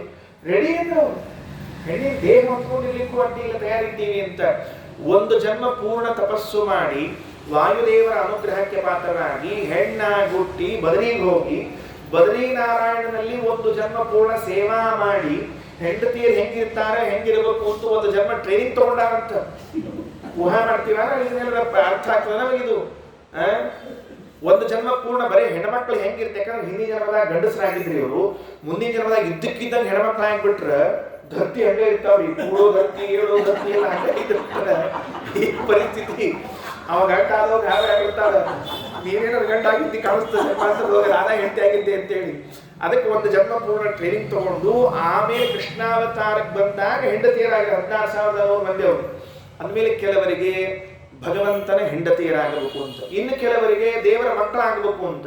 ಈ ರುದ್ರದೇವರಿಗೆ ಅಪೇಕ್ಷೆ, ನಾ ಭಗವಂತನ ಪುತ್ರ ಆಗಬೇಕು ಅಂತ ತಿಳ್ಕೊಂಡು ಹೇಳಿ ದೇವರು ಅವರ ತಪಸ್ಸನ್ನು ಮೆಚ್ಚಿ ತಥಾಸ್ತು ವರ ಕೊಟ್ಟರು. ದದೌ ಚ ತಸ್ಮೈ ಭಗವಾನ್ ವರಂ ತಂ. ಸರಿ, ಏನಾಯಿತು? ಒಂದು ದಿವಸ ತಮ್ಮ ಆಶ್ರಮದಲ್ಲಿ ಇನ್ನೇನು ಯಜ್ಞವನ್ನು ಪ್ರಾರಂಭ ಮಾಡಬೇಕು ವೇದವ್ಯಾಸ ದೇವರು. ಅದಕ್ಕೆ ಎಲ್ಲ ಕುಂಡವನ್ನು ತಯಾರಿ ಮಾಡಿಕೊಂಡು ಅರಣಿ ಮಥನವನ್ನ ಮಾಡಬೇಕು ಅಂತ ಸಾಕಷ್ಟು ಅರಣಿಗಳನ್ನು ಇಟ್ಟುಕೊಂಡು ಮಥನ ಮಾಡಲಿಕ್ಕೆ ಹೊರಟಿದ್ದಾರೆ. ಆಗ ಒಂದು ಗಿಳಿ ಬಂತಂತೆ. ಗಿಳಿಯನ್ನು ನೋಡಿದ್ರಂತೆ ವೇದವ್ಯಾಸ ದೇವರು. ಗಿಳಿಯನ್ನ ನೋಡಿ ವೇದವ್ಯಾಸ ದೇವರು ಕಾಮಿಸಿ ಬಿಟ್ರಂತೆ. ಹೆಣ್ಣನ್ನ ನೋಡಿ ಪುರುಷ ಕಾಮಿಸುವಂತೆ ಮೋಹಿತನಾಗುವಂತೆ ಗಿಳಿಯನ್ನು ನೋಡಿ ವರಸ್ವಾಮಿ ಬರೀತಾರೆ, ಛೊಲ ಅಂತ ಪುಣ್ಯಕ್ಕೆ ಗಿಳಿ ಅಂತ ಹೇಳ್ಯಾರ ಅಂತ ಹೇಳಿ. ಯಾಕಂದ್ರೆ ಎಂದೆಂದೂ ಯಾವ ಪುರುಷನೂ ಕೂಡ ಯಾವ ಸ್ತ್ರೀ ಪ್ರಾಣಿಯನ್ನು ನೋಡಿಯೂ ಕೂಡ ಮೋಹಿತನಾಗುವುದಿಲ್ಲ. ಇದು ಶುದ್ಧ ನಟನೆ ಎಂಬುದು ತಿಳಿಸ್ಲಿಕ್ಕೆ ಈ ಮಾತಾಗಿ ಬರೆದಿದ್ದಾರೆ ವರಸ್ವಾಮಿ. ಅಂದ್ರೆ ಯಾರಾದರೂ ಪುರುಷರು ಹೆಣ್ಣು ಗಿಳಿ ನೋಡಿ ಎಷ್ಟು ಚಂದದ ಇದು ಲಗ್ನ ಮಾಡ್ಕೊಂಡು ಚಂದ ಇರ್ತದೆ ಅಂತ ಅಂತಾರೆ, ಹೇಳಿ ನೋಡಂತ. ಇದ್ರ ಜೊತೆಗೆ ನಾವು ಜೀವನ ನಡೆಸಿದ್ರೆ ಚಂದ ಇರ್ತದೆ ಅಂತ ಅಂತಾರೆ ಯಾರಾದ್ರು? ಇಲ್ವೇ ಇಲ್ಲ. ಅದಕ್ಕೆ ತತಸ್ತ್ವರಣ್ಯೋ ಅಲ್ಲಿ ಚಂದ ಹೇಳ್ಯಾರ. ಏನಂತಾರೆ? ಅಕಾಮಯಂ ಕಾಮುಕ ವತ್ಸ ಭೂತ್ವಾ ತಯಾರ್ಥಿತಸ್ತಂ ಶುಕನಾಮಧೇಯಂ. ಅಕಾಮುಕಃ, ಏನು ಕಾಮನೆ ಇಲ್ಲದೆ ಇದ್ರೂ ಕೂಡ ವೇದವ್ಯಾಸ ದೇವರ ಗಿಳಿಯನ್ನು ನೋಡಿ ಕಾಮನೆ ಮಾಡಿದಂತೆ ಅಪೇಕ್ಷೆ ಪಟ್ಟರು. ಆಗ ವೀರ್ಯಸ್ಖಲನವಾಯಿತಂತೆ ವೇದವ್ಯಾಸ ದೇವರು ಅರಣಿಯಲ್ಲಿ ಬಿತ್ತು. ತತಸ್ತ್ವರಣ್ಯೋ ಸ ಬಭೂವ ಪುತ್ರಕಃ. ಆ ಕ್ಷಣದಲ್ಲಿ ಅರಣಿ ಮಥನ ಮಾಡಬೇಕು ಅಂತ ಇಟ್ಟುಕೊಂಡಿರುವ ಅರಣಿಯಲ್ಲಿ ವೀರ್ಯ ಬಿದ್ದಾಗ ಅಲ್ಲಿಂದ ಸದ್ಯೋ ಪುತ್ರ ಹುಟ್ಟಿಕೊಂಡು ಬಂದರು. ಸದ್ಯೋ ಜಾತ ಯವೈ ನಮೋ ನಮಃ ಅಂತ ದೇವರಿಗೆ ಹೆಸರು ಸದ್ಯೋ ಜಾತ ಅಂತ. ಅಘೋರ, ತತ್ಪುರುಷ, ವಾಮದೇವ, ಸದ್ಯೋಜಾತ ಅಂತನ್ನುವುದು ರುದ್ರದೇವರ ಹೆಸರುಗಳು. ಸದ್ಯೋಜಾತ ಅಂತ ಯಾಕೆ ಹೆಸರು ಬಂತು? ಕೂಡಲೇ ಹುಟ್ಟಿದವರು. ಹಂಗ ವೀರ್ಯ ಬಿದ್ದು ಕೂಡಲೇ ಹುಟ್ಟಿ ಬಂದ್ರೆ ನಿಂತುಕೊಂಡು ನೋಡಿದ್ರು ಬಹಳ ಸಂತೋಷ ಆಯ್ತು. ಆ ಗಿಳಿ ಇತ್ತಲ್ಲ, ಅದು ಮನುಷ್ಯವಾಣಿಯಲ್ಲಿ ಮಾತನಾಡಿದಂತೆ ವೇದವ್ಯಾಸ ದೇವರ ಬಳಿಗೆ. ಯಾರವಳು ಅಂದ್ರೆ ಶುಕೀಹಿ ಭೂತ್ವ ಅಗವತ್ ಘೃತಾಚಿ. ಘೃತಾಚಿ ಎಂಬುವಂತಹ ಅಪ್ಸರೆಯು ಶಾಪದಿಂದ ಗಿಳಿಯಾಗಿ ಬಂದಿದ್ಲಂತೆ ವೇದವ್ಯಾಸ ದೇವರ ಕಡೆಗೆ. ತನ್ನ ಶಾಪ ಪರಿಹಾರ ಮಾಡಿಕೊಳ್ಳಬೇಕು ಅಂತ ವ್ಯಾಸರ ಬಳಿಗೆ ಬಂದಿದ್ದಾನೆ. ಭಗವಂತನ ಕಣ್ಣಿಗೆ ಬಿದ್ದರೆ ಸಾಕು ಎಲ್ಲ ಶಾಪಗಳು, ದೋಷಗಳು, ಪಾಪಗಳು, ರೋಗಗಳು ಹೋಗುತ್ತವೆ ಅನ್ನೋ ವಿಶ್ವಾಸ ಇದ್ದ ಜನ ಅವರು. ಹಾಗಾಗಿ ಬಂದು ತನ್ನ ಪಾಪವನ್ನು ಪರಿಹಾರ ಮಾಡಿಕೊಳ್ಬೇಕು, ಶಾಪವನ್ನು ಪರಿಹಾರ ಮಾಡಿಕೊಳ್ಬೇಕು ಅಂತ ಈ ಮಗು ಹುಟ್ಟಿತು. ವೇದವ್ಯಾಸ ದೇವರ ಬಳಿ ಪ್ರಾರ್ಥನೆ ಮಾಡಿಕೊಂಡಂತ, ಏನಿಲ್ಲ, ನನ್ನನ್ನ ನೋಡಿದಾಗ ಘೃತಾಚಿ ಹೆಣ್ಣು ಗಿಳಿ ರೂಪದಲ್ಲಿ ಬಂದಿದ್ದಾರೆ, ನನ್ನನ್ನ ನೋಡಿ ನೀವು ಈ ಸಂತಾನವನ್ನ ಪಡೆದದ್ದರಿಂದ ದಯಮಾಡಿ ನನ್ನ ಹೆಸರಿಡ್ರಿ ಆ ಕೂಸಿಗೆ ಅಂತ ಕೇಳ್ಕೊಂಡಂತ. ಅದಕ್ಕೋಸ್ಕರ ಶುಕಿಯನ್ನ ನೋಡಿ ಹುಟ್ಟಿದಾಗ ಈ ಕೂಸಿಗೆ ಶುಕ ಅಂತ ಹೆಸರಿಟ್ಟಿದ್ದೇ ಹೊರತಾಗಿ ಇನ್ಯಾವ ಕಾರಣಕ್ಕೂ ಗಿಳಿ ಮೂಗು ಇದ್ದಿದ್ದಿಲ್ಲ, ಗಿಳಿ ಅಂತ ಮೂಗಿದ ಆಚಾರ ಇದ್ದಿದ್ದಿಲ್ಲ. ಅವರು ಆಚಾರ ಮೂಗಿಗೆ ವಾಂಕಾಗಿತ್ತು, ಅದಕ್ಕೆ ಗಿಳಿ ಆಚಾರ ಹೆಸರಿಟ್ಟಿಲ್ಲ, ಅದೇ ಕಾರಣಕ್ಕೆ ತಿಳಿಬಾರದು. ನೋಡ್ರಿ ಇಲ್ಲಿ ವಾಕ್ಯ ಆಚಾರಗಳು. ತಯಾರ್ಥಿತ, ಅವಳಿಂದ ಪ್ರಾರ್ಥಿತರಾಗಿ ತಂ ಶುಕನಾಮಧೇಯಂ ಚಕ್ರೇ, ಶುಕ ಅನ್ನುವಂತಹ ನಾಮವನ್ನು ಇಟ್ಟಿದ್ದಾರೆ ಅಂತ ತಿಳಿಸಿಕೊಟ್ರು. ಅದಕ್ಕೆ ಇಂಥ ಶುಕಾಚಾರ್ಯರು ಹುಟ್ಟಿದ ಮೇಲೆ ವಾಯುದೇವರಲ್ಲಿ ಪ್ರವೇಶ ಮಾಡಿದ್ದಾರೆ. ಅವರಿಂದ ಪಾಠವನ್ನು ಕಲಿತರು, ವೇದವ್ಯಾಸ ದೇವರಿಂದ ಪಾಠವನ್ನು ಕಲಿತರು ಅಂತ ಹೇಳ್ತಾರೆ. ಅದಕ್ಕೆ ಕೀರ ಪದ ಮುನಿ ನುತಾಯ ನಮಃ. ಹೀಗೆ ರುದ್ರದೇವರೇ ಏನಾಗಿ ಬಂದಿದ್ದಾರೆ? ಶುಕಾಚಾರ್ಯರಾಗಿದ್ದಾರೆ. ವೇದವ್ಯಾಸ ದೇವರ ಪುತ್ರರಾಗಿ ಸೇವಾ ಮಾಡಿದ್ದಾರೆ. ಬಹಳಷ್ಟು ಸೇವಾ ಮಾಡ್ಯಾರ ವೇದವ್ಯಾಸ ದೇವರಿಗೆ. ಶುಕಾಚಾರ್ಯರು ಅಲ್ಪ ಸ್ವಲ್ಪ ಸೇವಾ ಮಾಡಿದ್ದವರೇ ಅಲ್ಲ, ಮಹಾಭಾರತದಲ್ಲೂ ಭಾಗವತದಲ್ಲೂ ಅವರು ನಡೆಸಿದ ಸೇವೆಯನ್ನು ದಾಖಲೆ ಮಾಡಿ ಇಟ್ಟಿದ್ದಾರೆ. ಸರಿ, ಇಲ್ಲಿ ಮುಂದೆ 51ನೇ ವಾಕ್ಯ ಏನಂತಾರೆ? 51ನೇ ವಾಕ್ಯದಲ್ಲಿ ಇದು ಶ್ರೀಮದಾಚಾರ್ಯರು ವೇದವ್ಯಾಸ ದೇವರ ದರ್ಶನ ಮಾಡಿಕೊಳ್ಳಿ ಬದರಿ ಕ್ಷೇತ್ರಕ್ಕೆ ಬಂದರು ಅಂತ ಹೇಳುವಂತಹ ವಾಕ್ಯ. ಏನಂತಾರೆ? ಸ್ವ ಆಜ್ಞಾನುಸಾರೇಣ ಅವತೀರ್ಣ ಕೃತ ಸಮಸ್ತ ಕಾರ್ಯ ಪರಿತ್ಯಕ್ತ ಭೂಮಂಡಲ ಪ್ರಾಪ್ತ ಬದರಿಕಾಶ್ರಮ ಮರುದವತಾರ ಆನಂದ ತೀರ್ಥ ಪೂರ್ಣ ಪ್ರಜ್ಞ ಅಪರ ಪರ್ಯಾಯ ಶ್ರೀಮನ್ ಮಧ್ವಾಚಾರ್ಯ ಸಂಸೇವಿತ ಶ್ರೀಮತ್ ಚರಣ ನಲಿನ ಯುಗಲಾಯ ನಮಃ. ಇವತ್ತು ದೊಡ್ಡ ವಾಕ್ಯ ಬರೆದಿದ್ದಾರೆ. ಸ್ವ ಆಜ್ಞಾನುಸಾರೇಣ ಭಗವಂತ ಆಜ್ಞಾ ಮಾಡಿದ್ನಂತ. ಏನಂತ ಆಜ್ಞಾ ಮಾಡಿದ್ದಾನೆ ಅಂದ್ರೆ, ನೀನೇ ಹುಟ್ಟಪ್ಪ ಭೂಮಿಯಲ್ಲಿ ಅಂತ ಆಜ್ಞಾ ಮಾಡಿದ್ದಂತ. ಅದು ಸುಮಧ್ವ ವಿಜಯದ 2ನೇ ಸರ್ಗದಲ್ಲಿ ಹೇಳುವಾಗ ಎಲ್ಲ ದೇವತೆಗಳು ಬಂದು ಪ್ರಾರ್ಥನೆ ಮಾಡಿಕೊಂಡ್ರಂತ, ಸ್ವಾಮಿ ಮತ್ತ ಕಲಿಕಾಲ ಬಂದು ಹೋಗಿದೆ, ಸಜ್ಜನರು ಜ್ಞಾನದ ಮಾರ್ಗ ಸಿಗದೆ ಒದ್ದಾಡ್ತಿದ್ದಾರೆ, ದಯಮಾಡಿ ನೀನು ಒಂದ್ಸಲ ಅವತಾರ ಮಾಡಿ ಹೆಂಗಾದ್ರೂ ಅನುಗ್ರಹ ಮಾಡು. ನಾತಃ ಕಲೌ ತ್ರಿಯುಗ ಭೂತಿರನುದ್ಭೂಷುಭು ಬ್ರಹ್ಮಾಂಡಮಪ್ಯನವತಾರ ವನಾದಿದಿಕ್ಷುಭು ಸರ್ವಜ್ಞಮನ್ಯಮನಮೀಕ್ಷಸ ಕಾರ್ಯ ವೀರ್ಯಂ ಸ್ಮಿರಾನನೋ ಭುವನ ಜೀವನಮಾಭಾಷೆ. I am sorry. ದೇವರು 2 ಕೈ ಎತ್ತಿಬಿಟ್ಟ. ಜನಿವಾರ ಹಾಕೊಳ್ಳೋ ಕಾಲಕ್ಕೆ ಎತ್ತಿರ್ತಾರಲ್ಲ, ಯಮೋನಿ ಅಂತ ಹೇಳಿ. ಯಾಕಪ್ಪ ದೇವರೇ ಅಂದ, ತ್ರಿಯುಗ ಭೂತಿ, ನಾ 3 ಯುಗದಲ್ಲಿ ಅವತಾರ ಮಾಡ್ತೀನಿ, ಕೃತತ್ರೈತ ದ್ವಾಪರಗಳಲ್ಲಿ. ಕಲಿಯುಗದಲ್ಲಿ ಯಾವ ಕಾರಣಕ್ಕೂ ಅವತಾರ ಮಾಡುವುದಿಲ್ಲ. ಯಾಕೆ ಸ್ವಾಮಿ? ಕಲಿಯುಗದಾಗ ಅವತಾರ ಮಾಡು ಬ್ಯಾಡು ಅಂತ ದೇವರು. ದ್ವಾಪರ ಯುಗದೊಳಗೆ ನಾ ಕೃಷ್ಣಾಗ ಅವತಾರ ಮಾಡಿದ್ರನ್ನ ಜನ ಮನುಷ್ಯ ಪಾರ್ಥ ಸರ್ವಶಃ ನನ್ನನ್ನ ಮನುಷ್ಯರು ತಿಳ್ಕೊಂಡ್ರಂತ. ಜನ ಎಲ್ಲ ಏನಂತ ತಿಳ್ಕೊಂಡ್ರು ಅಂದ್ರೆ, ರಾಜಸೂಯ ಯಾಗ ಬರೀತಂತ. ಶ್ರೀಮದಾಚಾರ್ಯ ಬರೀತಾರ ಮಾತನ್ನ ಭಾಗವತ ತಾತ್ಪರ್ಯದಲ್ಲಿ. ಕೃಷ್ಣ ಬಂದಂತ ತುಂಬಿದ ಸಭೆ, ಎಲ್ಲಾ ರಾಜರು ಕೂತಾರ. ಎಲ್ಲಾ ರಾಜರು ರಾಜಸೂಯಕ್ಕೆ ಬರಬೇಕು, ಪಾಂಡವ ರಾಜಸೂಯಕ್ಕೆ ಅಂತ ತಿಳ್ಕೊಂಡು ಹೇಳಿ, ಅವತ್ತಿನ ಕಾಲಕ್ಕೆ ಎಷ್ಟೆಷ್ಟು ಬ್ಯೂಟಿ ಪಾರ್ಲರ್ ಇದ್ವು, ಒಟ್ಟು ಬ್ಯೂಟಿ ಪಾರ್ಲರ್ಗೆ ಹೋಗಿ ಬಂದಿದ್ರಂತ. ಕೂದಲ ಚಂದ ಮಾಡಿಸ್ಕೊಂಡಿದ್ರು, ಹುಬ್ಬು ಚಂದ ಮಾಡಿಸ್ಕೊಂಡಿದ್ರು, ಮೀಸಿ ಅದನ್ನು ಹುರಿ ಕಟ್ಟಿ ಅದನ್ನ ಚಂದ ಮಾಡಿ, ಕೆಲವರು ಗಡ್ಡ ಪಡ್ಡ ಮಾಡಿಸಿ ಎಲ್ಲ ಮಾಡ್ಕೊಂಡು ರೆಡಿಯಾಗಿ ಬಂದಿದ್ರಂತ. ತಮ್ಮ ಫೋಟೋ ತೆಗಿತಾರೆ, ನಾವ ಚಂದ ಬರ್ಬೇಕು ಅಂತ ತಿಳ್ಕೊಂಡು ಹೇಳಿ. ಯಾವಾಗ ಕೃಷ್ಣ ಆ ಸಭೆಯ ಮಧ್ಯದಲ್ಲಿ ಪ್ರವೇಶ ಮಾಡಿದ್ನಲ್ಲ, ಕೂತವರೆಲ್ಲ ಮೂಗಿನ ಮೇಲೆ ಬೆರಳಿಟ್ಕೊಂಡು ಅರ್ವಾಕ್ಸೃತೌ ಕೌಶಲ ನಿತ್ಯ ಮನ್ಯತ. ಬ್ರಹ್ಮದೇವರು ಅದು ಎಷ್ಟು ಚಂದ ಕೃಷ್ಣನ ಸೃಷ್ಟಿ ಮಾಡ್ಯಾರಪ್ಪ, ಬಹಳ ಟೈಮ್ ಇಟ್ಕೊಂಡು ಮಾಡ್ಯಾರ ನೋಡು ಅಂತ. ಅಂದ್ರೆ ಕೃಷ್ಣ ಮನುಷ್ಯ, ಬ್ರಹ್ಮದೇವರ ಸೃಷ್ಟಿಯಲ್ಲಿ ಒಬ್ಬ ಅಂತ ತಿಳಿದಿದ್ರಂತ. ಮತ್ತು ಅರ್ವಾಕ್ಸೃತೌ, ಪ್ರಾಯ ಬ್ರಹ್ಮದೇವರಿಗೆ ಇದಕ್ಕಿಂತ ಇನ್ನು ಚಂದ ಸೃಷ್ಟಿ ಮಾಡ್ಲಿಕ್ಕೆ ಬರ್ಲಿಕ್ಕಿಲ್ಲ ಅಂತ. ಅದಕ್ಕೆ ಕೆಲವು ಚಾಕ್ರಿ ಮಾಡ್ತಿರ್ತಾರೆ, ಲೋಕದೊಳಗೆ ಯಾರ ಭಾಳ ಚಂದ ಇದ್ರೆ ನಿನ್ನ ಸಂಡೇ ಸೃಷ್ಟಿ ಮಾಡಿರ್ಬೇಕು ದೇವರು, ನಿನ್ನ ಸಂಡೇ ಸೃಷ್ಟಿ ಮಾಡಿರ್ಬೇಕು, ನಮ್ಮನ್ನೆಲ್ಲ ಶನಿವಾರ ಆಯ್ತು ಇದು ಶುಕ್ರವಾರಗೆಲ್ಲ ಮಾಡಿರ್ಬೇಕು, ಯಾಕಂದ್ರೆ ಅರ್ಧ ವರ್ಷ ಮಾಡಿ ಕಳಿಸ್ಬಿಟ್ಟ ಅಂತ ತಿಳ್ಕೊಂಡು.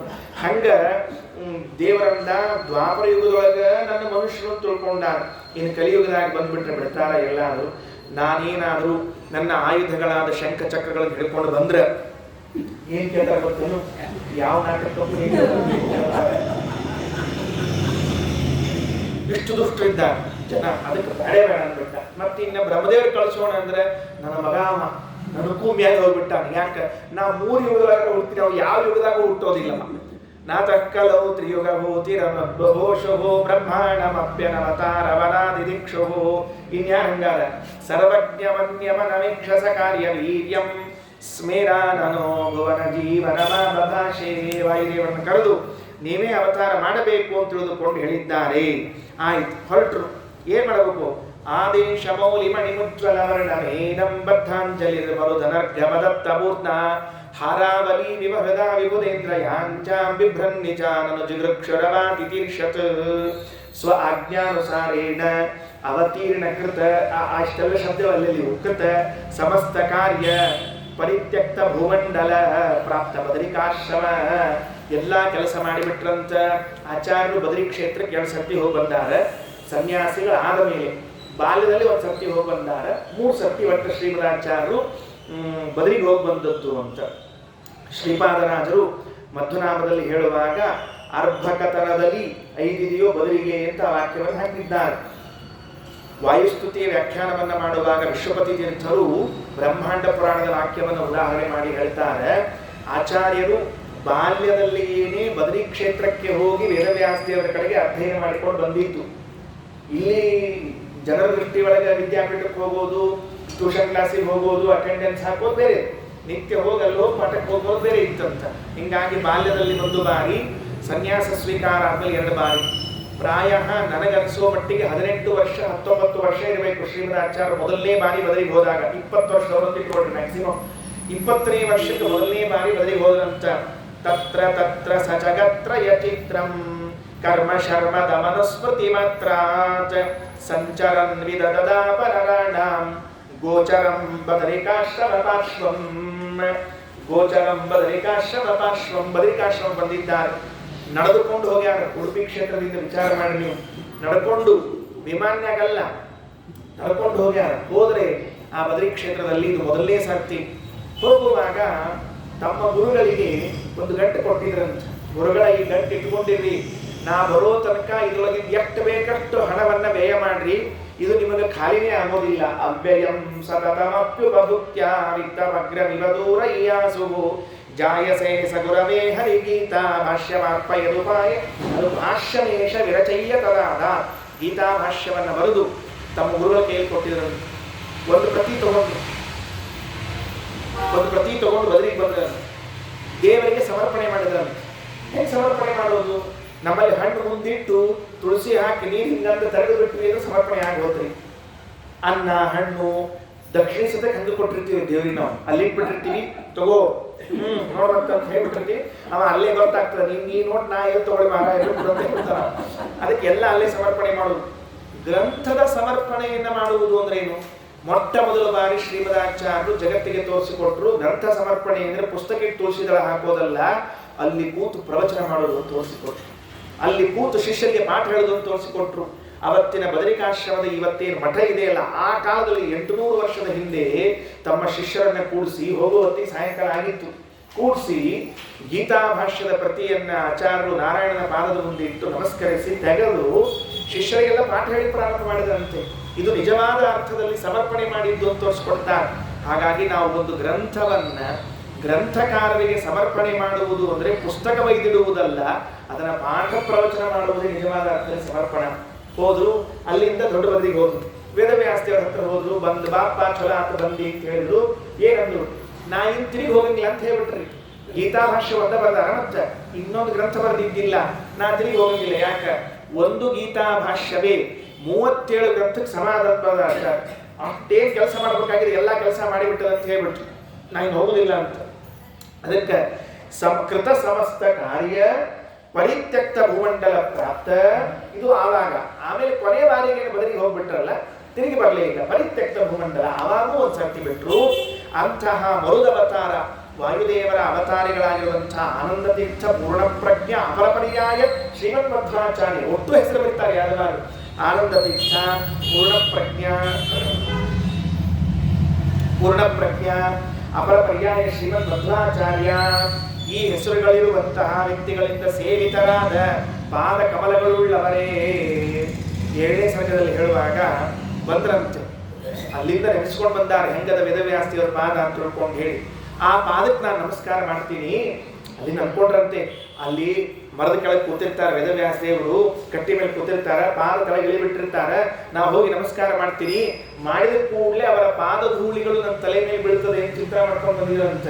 ಕಮಲ ಕಮಲ ಸದಾ ನಿಲೈಹಿ ವಿಹಗಾಹಿಂದ್ರ ಶಿವೇಂದ್ರ ಪೂರ್ವಕೈಹಿ ಪದಪದ್ಮರಜೋಸ್ಯ ಧಾರಿತಂ ಶಿರಸಾಹಂ ತವಹಮ್ಯಹಂ ಮೋಮೋ.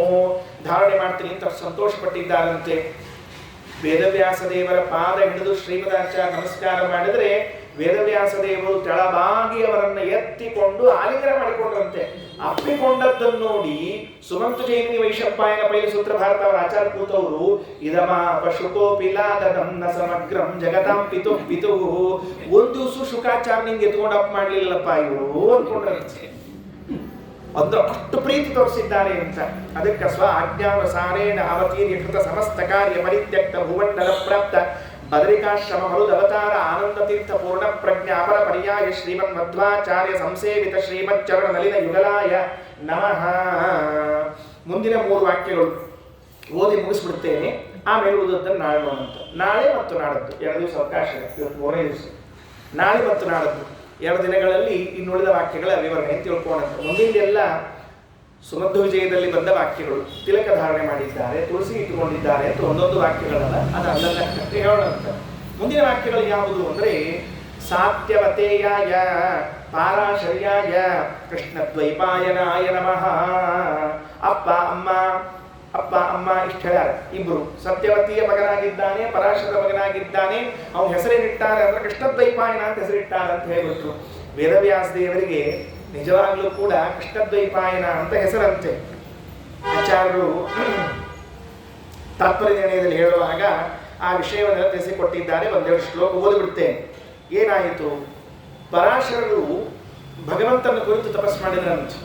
ಭಗವಂತ ಅವರಿಗೆ ಮೆಚ್ಚಿ ವರ ಕೊಟ್ಟ, ನಿನಗೆ ಮಗನಾಗಿ ಬರ್ತೇನೆ ಅಂತ ಹೇಳ್ಬಿಟ್ಟ ಪರಾಶರ ಋಷಿಗಳಿಗೆ. ಎಲ್ಲಿ ಬರ್ತಿ ಸ್ವಾಮಿ, ಯಾರು ಲಗ್ನ ಮಾಡ್ಕೊಳ್ಳಿ ಹೇಳು ಹೇಳಿದ್ರು. ಇದೊಂದು ಬೇರೆ ಮತ್ತೆ ನಿನ್ನ ಮಗನಾಗಿ ಪಡ್ಕೊಳ್ತೀನಿ ಅಂತ ಹೇಳೋದ್ರ ಮೇಲೆ ಕನ್ಯಾ ಯಾವುದು ಹೇಳು ಅಂತ ಹೇಳಿರಂತೆ. ಸತ್ಯವತಿ ದೇವಿಯನ್ನು ಮಾಡಿಕೊ ಅಂತ ಹೇಳಿದ್ರಂತ. ಉವಾಚ ಚೈನಂ ಭಗವಾನ್ ಸುತೋಷಿತೋ ವಸೋರ್ಮದೀಯಸ್ಯ ಸುತಾಸ್ತಿ ಶೋಭನ ವನೇ ಮೃಗಾರ್ಥಂ ಚರತೋಸ್ಯ ವೀರ್ಯಂ ಪಪಾತ ಭಾರ್ಯಾಂ ಮನಸಾಗತಸ್ಯ. ನೋಡು, ವಸುರಾಜ ಅಂತಿದ್ದಾನೆ. ಆ ವಸುರಾಜನ ಮಗಳಾದವಳು ಸತ್ಯವತಿ. ಆ ಸತ್ಯವತಿ ದೇವಿಯನ್ನೇ ನೀನು ಲಗ್ನ ಮಾಡಿಕೋ. ನಾಮ್ನಾತು ಸಾ ಸತ್ಯವತಿ ತಸ್ಯಾಂ ತವಾತ್ಮಜೋಹಂ ಭವಿತಾ ಸ್ಮೆಜೋಪಿ. ನನಗೇನು ಮತ್ತೆ ಅವತಾರ ಮಾಡಬೇಕು ಅಂತಿಲ್ಲ, ನನಗೆ ಹುಟ್ಟಿಲ್ಲ, ಆದರೂ ನಿನ್ನಲ್ಲಿ ಮಗನಾಗಿ ಬರ್ತೇನೆ. ಹುಟ್ಟಿಲ್ಲದೆ ಇದ್ರು ನಿನ್ನಲ್ಲಿ ಮಗನಾಗಿ ಬರ್ತೇನೆ ಅಂತ ಹೇಳಿದಾಗ ಆಯಿತು ಅಂತ ತಿಳಿದುಕೊಂಡು ಉತ್ತಾರಯಂತಿ ಮತತತ್ರ ವಿಷ್ಣು ಪ್ರಾದುರ್ಬಭೂವಾಶು ವಿಶುದ್ಧ ಚಿದ್ಧನ. ವೇದವ್ಯಾಸ ದೇವರು ಈ ಸತ್ಯವತಿ ಪರಾಶರಲ್ಲಿ ಅವತಾರ ಮಾಡಿದ್ದಾರೆ ತಿಳಿಸಿಕೊಡ್ತಾರೆ. ಏನಾಯಿತು ಅಂದ್ರೆ, ಪರಾಶರರು ಸಂಚಾರ ಮಾಡ್ತಾ ಬಂದಿದ್ದಾರಂತೆ. ಸಮುದ್ರಗಾಮಿನಿಯಾಗಿರುವಂತಹ ಯಮುನಾ ನದಿ ಇತ್ತಂತೆ. ಯಮುನಾ ಸಮುದ್ರಕ್ಕೆ ಸೇರುವಂತಹದ್ದು. ಅಲ್ಲಿ ದಾಶರಾಜನ ಮಗಳಾಗಿ ಸತ್ಯವತಿ ದೇವಿಯು ಹಡಗನ್ನ ನಡೆಸ್ತಾ ಇದ್ಲಂತೆ. ಕಥೆ ಎಲ್ಲ ನಿಮಗೆ ಗೊತ್ತಿದೆ, ಅದಕ್ಕೆ ವಿಸ್ತಾರವಾದದ್ದು ಹೇಳಿಲ್ಲ. ವಸುರಾಜನ ವೀರ್ಯ ಅದನ್ನು ಒಂದು ಹದ್ದಿನ ಕೈಯಲ್ಲಿ ಕೊಡ್ತಾನೆ. ಹದ್ದು ತೆಗೆದುಕೊಂಡು ಹೋಗುವಾಗ ಸಮುದ್ರದಲ್ಲಿ ನೀರಿನಲ್ಲಿ ಬೀಳುತ್ತದೆ. ಬಿದ್ದಾಗ ಒಂದು ಮೀನು ಅದನ್ನು ನುಂಗ್ತದೆ. ಅದರ ಹೊಟ್ಟೆಯಲ್ಲಿ 2 ಅವಳಿ ಮಕ್ಕಳು, ಒಂದು ಗಂಡು ಒಂದು ಹೆಣ್ಣು. ಗಂಡನ ತಾನು ತೆಗೆದುಕೊಳ್ತಾನೆ, ಮತ್ಸ್ಯರಾಜ ಅಂತ ಹೆಸರು. 2ನೇ ಹೆಣ್ಣಿದೆ, ಅದನ್ನು ದಾಶರಾಜನಿಗೆ ಕೊಡ್ತಾನೆ. ಅವಳೇ ಸತ್ಯವತಿ ಅಂತ ತಿಳಿದುಕೊಂಡು ಅವಳ ನಿಜವಾದ ಹೆಸರು, ಮೊದಲನೇ ಹೆಸರು ಮತ್ಸ್ಯಗಂಧಿ ಅಂತ ಇತ್ತಂತೆ. ಮತ್ಸ್ಯಗಂಧಿ ಅಂತ ಮೈಯೆಲ್ಲ ಮೀನಿನ ವಾಸನೆ ಬರ್ತಿತ್ತಂತೆ. ಬರೇ ಮೀನಿನ ವಾಸನೆ. ಹೌದ್ರಿ, 9 ತಿಂಗಳ ಗರ್ಭದಾಗ ಮೀನೊಳಗೆ, 9 ತಿಂಗಳು ಅಂದ್ರೆ ಅದು ಎಷ್ಟು ದಿವಸ ಕೂತಿದ್ದು ಅದಕ್ಕೆ ಆ ಟೈಮ್ ಹೇಳ್ತಿದ್ದೀನಿ. ಅಷ್ಟು ದಿವಸ ಮೀನಿನ ಗರ್ಭದಲ್ಲಿ ಇದ್ದು ಹುಟ್ಟಿ ಬಂದ್ರೆ ಮೀನಿನ ವಾಸನೆ ಬರಬೇಕಲ್ಲ. ಮತ್ತೆ ಯಾವಾಗ ಪರಾಶರರು ಬಂದು ಅವಳ ಸ್ಪರ್ಶ ಮಾಡಿ ಅವಳಲ್ಲಿ ವೇದವ್ಯಾಸ ದೇವರ ಅವತಾರ ಆಯಿತೋ ಆಮೇಲೆ ಯೋಜನ ಗಂಧಿ ಆಗ್ಲಂತವಳು. ಯೋಜನ ಗಂಧಿ ಅಂದ್ರೆ ಅವಳ ದೇಹದಿಂದ ಎಂಥ ಸುಗಂಧ ಹೊರಗೆ ಬರ್ತಿತ್ತು ಅಂದ್ರೆ 1 ಯೋಜನದವರೆಗೂ ಭಗವ ಮಾಡ್ಬೇಕಂತ. ಹಂಗಾಯಿತು ಅಂತ. ಆಗ ಅವಳು ಸತ್ಯವತಿ ಇಲ್ಲಿ ಬಂದಿದ್ದಾಳೆ. ಅಲ್ಲಿ ಹುಟ್ಟಬೇಕು ಅಂತ ತಿಳಿದುಕೊಂಡು ಅವಳು ಹಡಗು ನಡೆಸ್ತಾ ಇದ್ದಾಗ ಪರಾಶರರು ಬಂದರು. ನೋಡು, ನನಗೆ ಈ ನದಿಯನ್ನು ದಾಟಬೇಕಾಗಿದೆ, ಆ ಕಡೆಗೆ ಥಂಡಿಗೆ ಹೋಗಬೇಕಾಗಿದೆ, ಬಾ ಅಂದ್ರು. ಆಕೆ ಹೇಳಿದ್ಲು, ಈ ಹಡಗು ಎಷ್ಟು ದೊಡ್ಡದ ಅಂದ್ರೆ ಆ ಸತ್ಯವತಿ ಸಾಮರ್ಥ್ಯ ಎಷ್ಟಿತ್ತು. 1000 ಮಂದಿ ಕುಳಿತುಕೊಂಡಿರುವಂತಹ ಹಡಗು ನಡೆಸ್ತಿಲ್ಲ ಅಂತ ಒಬ್ಬೊಬ್ಬನೇ ಹಾಕಿ. ಅಷ್ಟು ಕೆಪಾಸಿಟಿ ಇತ್ತು ಅಂತ ವಿಚಾರ ಮಾಡ್ರಿ, ಕಂಟ್ರೋಲ್ ಮಾಡುವಂತಹದ್ದು. ಅವರಂದ್ರು, ನೀವು ಒಬ್ಬರ ಕೂತ್ರ ಹಡಗು ನಡೆಯಲಿಲ್ಲ, ಮುಂದೆ ಹೋಗಂಗಿಲ್ಲ, ಅದು 1000 ಮಂದಿ ಬೇಕು ಅಂತ. ಅದಕ್ಕೆ ಪರಾಶರ ಅಂತ, ನಾನು 500 ಮಂದಿಯು, ನನ್ನ ಕಲಶ 500 ಮಂದಿ ಭಾರತ ನಡಿ ಅಂತ ಹೇಳಿದಂತೆ. ಅಕ್ಷರಶಃ ಈ ಕಲಶ ಮತ್ತು ಅವರೇ ಕೂತ ಇಬ್ಬರು ಕೂಡ 500 ಮಂದಿ ಹೋದ್ರಿ. ಗಾಡಿ ಹೋಗಿ ಮಧ್ಯದ ಪ್ರದೇಶದಲ್ಲಿ ಹೋಗುವಾಗ ಸತ್ಯವತಿ ದೇವಿಗೆ ಎಲ್ಲ ವಿಷಯವನ್ನು ತಿಳಿಸಿ ಅವಳನ್ನ ಗಾಂಧರ್ವ ವಿಧಿಯಿಂದ ವಿವಾಹ ಮಾಡಿಕೊಂಡು ಅಲ್ಲಿ ವೇದವ್ಯಾಸ ದೇವರನ್ನು ಪಡೆದಿದ್ದಾರೆ. ಪ್ರಾದುರ್ಬಭೂವಾಶು ವಿಶುದ್ಧ ಚಿದ್ಧನ ತಿಳಿದುಕೊಂಡು ಆಚಾರ್ಯ ತಿಳಿಸ್ತಾ ಇದ್ದಾರೆ. ಬಹಳ ಚೆನ್ನಾಗಿದೆ. ವೇದವ್ಯಾಸ ದೇವರು ಭಗವಂತನ ಅವತಾರವೇ ಅಲ್ಲ. ಭಗವಂತನ ಅವತಾರವೇ ಅಂತಂದು ಬಿಟ್ಟರೆ ಸ್ತ್ರೀಯರಲ್ಲಿ ಪುರುಷರಲ್ಲಿ ಇದ್ದ ದೋಷ ಬಂದೀತಲ್ಲ. ಹೆಂಗೆ ನಮ್ಮಲ್ಲಿ ಶುಕ್ಲ ಶೋಣಿತವಾದ ದೋಷಗಳು ಉಂಟು, ಅದು ಬಂದೀತಲ್ಲ. ಅಂದ್ರೆ ಯಥಾ ನೃಸಿಂಹಾಕೃತಿ ರಾವಿರಾಸಿ ಸ್ತಂಭಾ ತಥಾ ನಿತ್ಯತನತ್ವತೋ ವಿದುಹು. ಹೇಗೆ ಕಂಬದಿಂದ ನರಸಿಂಹದೇವರು ಹುಟ್ಟಿದ್ದಾರೋ ಹಾಗೆ ಸತ್ಯವತಿಯಿಂದ ವೇದವ್ಯಾಸ ದೇವರು ಹುಟ್ಟಿದ್ದೇ ಹೊರತಾಗಿ ಬೇರೆ ತಿಳಿಯಲೇಬೇಕ್ರಿ ಅಂತ ಹೇಳ್ತಾರೆ. ಅದಕ್ಕೆ ಎಂದೆಂದೂ ಹಾಗಿದ್ದಿದ್ದಿಲ್ಲ ಅಂತ. ವೇದವ್ಯಾಸ ದೇವರ ಅವತಾರ ಬಹಳ ಚೆನ್ನಾಗಿದೆ. ಯಾಕೆ ಅವರಿಗೆ ಕೃಷ್ಣ ದ್ವೈಪಾಯನ ಅಂತ ಕರೆದ್ರು ಅಂದ್ರೆ ದ್ವೀಪ ಅಯನ, ದ್ವೀಪದಲ್ಲೇ ಹುಟ್ಟಿ ಬಂದರು. ದ್ವೀಪೇ ಭಗಿನ್ಯಾಸ್ತು ಯಮಸ್ಯ ವಿಶ್ವಕೃತ. ಯಮನ ತಂಗಿಯಾದ ಯಮುನಾದೇವಿಯ ದ್ವೀಪ ನಡುಗಟ್ಟೆಯಲ್ಲಿ ಹುಟ್ಟಿ ಬಂದದ್ರಿಂದ ದ್ವೈಪಾಯನ. ಬದರಿ ವೃಕ್ಷದ ಕೆಳಗೆ ಕೂತದ್ರಿಂದ ಬಾದರಾಯಣ. ಕೃಷ್ಣ ದ್ವೈಪಾಯನ ಯಾಕೆ ಅಂತ ಕೇಳಿದ್ರೆ ಕಪ್ಪು ಬಣ್ಣದವರಾದ್ರಿಂದ ಕೃಷ್ಣ ದ್ವೈಪಾಯನ. ಬಣ್ಣ ಮೈ ಬಣ್ಣ ಕಪ್ಪಿತ್ತು, ಕೃಷ್ಣ ದ್ವೈಪಾಯನ ಅಂತ ತಿಳ್ಕೊಂಡು ಹೇಳಿ. ರಘುತ್ತಮ ಸ್ವಾಮಿಗಳವರಿಗೆ ವೇದವ್ಯಾಸ ದೇವರ ಮೇಲೆ ಭಯಂಕರ ಪ್ರೀತಿ. ಯಾಕಂದ್ರೆ ರಘುತ್ತಮ ಸ್ವಾಮಿಗಳು ತಮ್ಮ ಏನು ಶಿಷ್ಯರು ಯಾರ್ಯಾರಿಗೆ ಸನ್ಯಾಸ ಕೊಟ್ಟಾರ ನೋಡ್ರಿ, ಒಟ್ಟರು ವೇದವ್ಯಾಸ ದೇವರ ಹೆಸರು ಇಟ್ಟಾರೆ. ಉದಾಹರಣೆಗೆ ವೇದವ್ಯಾಸ ತೀರ್ಥರು, ಅದು ಅನಂತ ವ್ಯಾಸಾಚಾರ್ಯರು, ಅವರಿಗೆ ವೇದವ್ಯಾಸ ತೀರ್ಥರು ತಮ್ಮ ಉತ್ತರಾಧಿಕಾರಿಗಳು. ಕೃಷ್ಣದ್ವೈಪಾಯನರು ಮತ್ತು ಅಲ್ಲಿದ್ದವರು, ನಾವು ಹೋಗಿ ಬಂದಿವಲ್ಲ ಕೃಷ್ಣದ್ವೈಪಾಯನರು. ಅದಾದ ಮೇಲೆ ವೇದೇಶ ತೀರ್ಥರು, ವೇದೇಶ ತೀರ್ಥರಾಶ, ವೇದೇಶ ಅಂದ್ರೆ ಮತ್ತು ವೇದವ್ಯಾಸ ದೇವರು, ಇವರು ಮುಂದಿನ ಪೀಳಿಗೆ ವಿದ್ಯಾಧೀಶ, ಮತ್ತು ಅವ್ರಿಗೂ ಸತ್ಯಕ್ಕೆ ಏನು ಹೆಸರು ಅಂದ್ರೆ ವೇದವ್ಯಾಸ ದೇವರ ಹೆಸರು. ಇನ್ನೊಬ್ಬರಿದ್ರಂತ ವಿದ್ಯಾಪತಿಗಳು ಅಂತ ತಿಳ್ಕೊಂಡು ಅವ್ರು ಬೇಗನೆ ಅಣು ಸಂಸ್ಥಾನ ಇದ್ದಾಗ ಹೋದ್ರು ಅಂತ, ಅವ್ರಿಗೂ ವೇದವ್ಯಾಸ ದೇವರ ಹೆಸರು. ಹೀಗಾಗಿ ರಘುತ್ತಮ ಸ್ವಾಮಿಗಳು ತಮ್ಮ ಎಲ್ಲಾ ಶಿಷ್ಯರಿಗೂ ಸದ್ಯಕ್ಕೆ ವೇದವ್ಯಾಸ ದೇವರ ಹೆಸರು ಇಟ್ಟಾರೆ. ವೇದವ್ಯಾಸ ತೀರ್ಥರು, ಕೃಷ್ಣದ್ವೈಪಾಯನರು, ವೇದೇಶ ತೀರ್ಥರು, ವಿದ್ಯಾಪತಿಗಳು, ಅವ್ರ ಶಿಷ್ಯರು ಸದ್ಯಕ್ಕೆ ವಿದ್ಯಾಧೀಶ ತೀರ್ಥರು ಅಂತ. ಹಾಗೆ ಕೃಷ್ಣದ್ವೈಪಾಯನ ಅಂತನ್ನುವಂತಹ ಹೆಸರನ್ನು ಕೇಳ್ತಾ ಇದ್ದೇವೆ. ಅದಕ್ಕೆ ಹೇಳಿದ್ರು ಸಾತ್ಯವತೇಯಾಯ ಪಾರಾಶರ್ಯಾಯ ಕೃಷ್ಣದ್ವೈಪಾಯನಾಯ ನಮಃ. ಆ ಕಥೆಯೆಲ್ಲ ಬಹಳ ಹೇಳ್ಯಾರ. ವೇದವ್ಯಾಸ ದೇವರ ಅವತಾರ ಆದಾಗ ಅವ್ರು ಹೆಂಗಿದ್ರು, ಅವರ ಕಣ್ಣುಗಳು ಹೆಂಗಿದ್ರು, ಮುಖ ಹೆಂಗಿತ್ತು ಅಂತ ವರ್ಣನೆ ಮಾಡ್ತಾರೆ. ಅದು ಮುಂದೆ ಪದ ಬರುವುದಿದೆ, ಅಲ್ಲಿ ವಿಶೇಷ ವಿವರಣೆಯನ್ನು ಕೊಡ್ತೇನೆ. ಅಂತೂ ಸಾತ್ಯವತೇಯಾಯ ಪಾರಾಶರ್ಯಾಯ ಕೃಷ್ಣದ್ವೈಪಾಯನಾಯ ನಮಃ. 55ನೇ ವಾಕ್ಯದಲ್ಲಿ ಅಂತಸ್ಥಿತ್ವ ಸಕಲ ಕರ್ಮ ಕಾರಯಿತ್ರೇ ನಮಃ. ನಮ್ಮ ಒಳಗೆ ನಿಂತುಕೊಂಡು ಎಲ್ಲ ಕರ್ಮಗಳನ್ನು ಮಾಡಿಸುವಂಥವರು ಯಾರು ಅಂತ ಕೇಳಿದ್ರೆ ವೇದವ್ಯಾಸ ದೇವರು ಅಂತ ತಿಳಿಸಿಕೊಟ್ಟಿದ್ದಾರೆ. ಶ್ರೀಕೃಷ್ಣ ಅರ್ಪಣಮಸ್ತು. ಇನ್ನು ಸ್ಕಂದ ಪುರಾಣದಲ್ಲಿ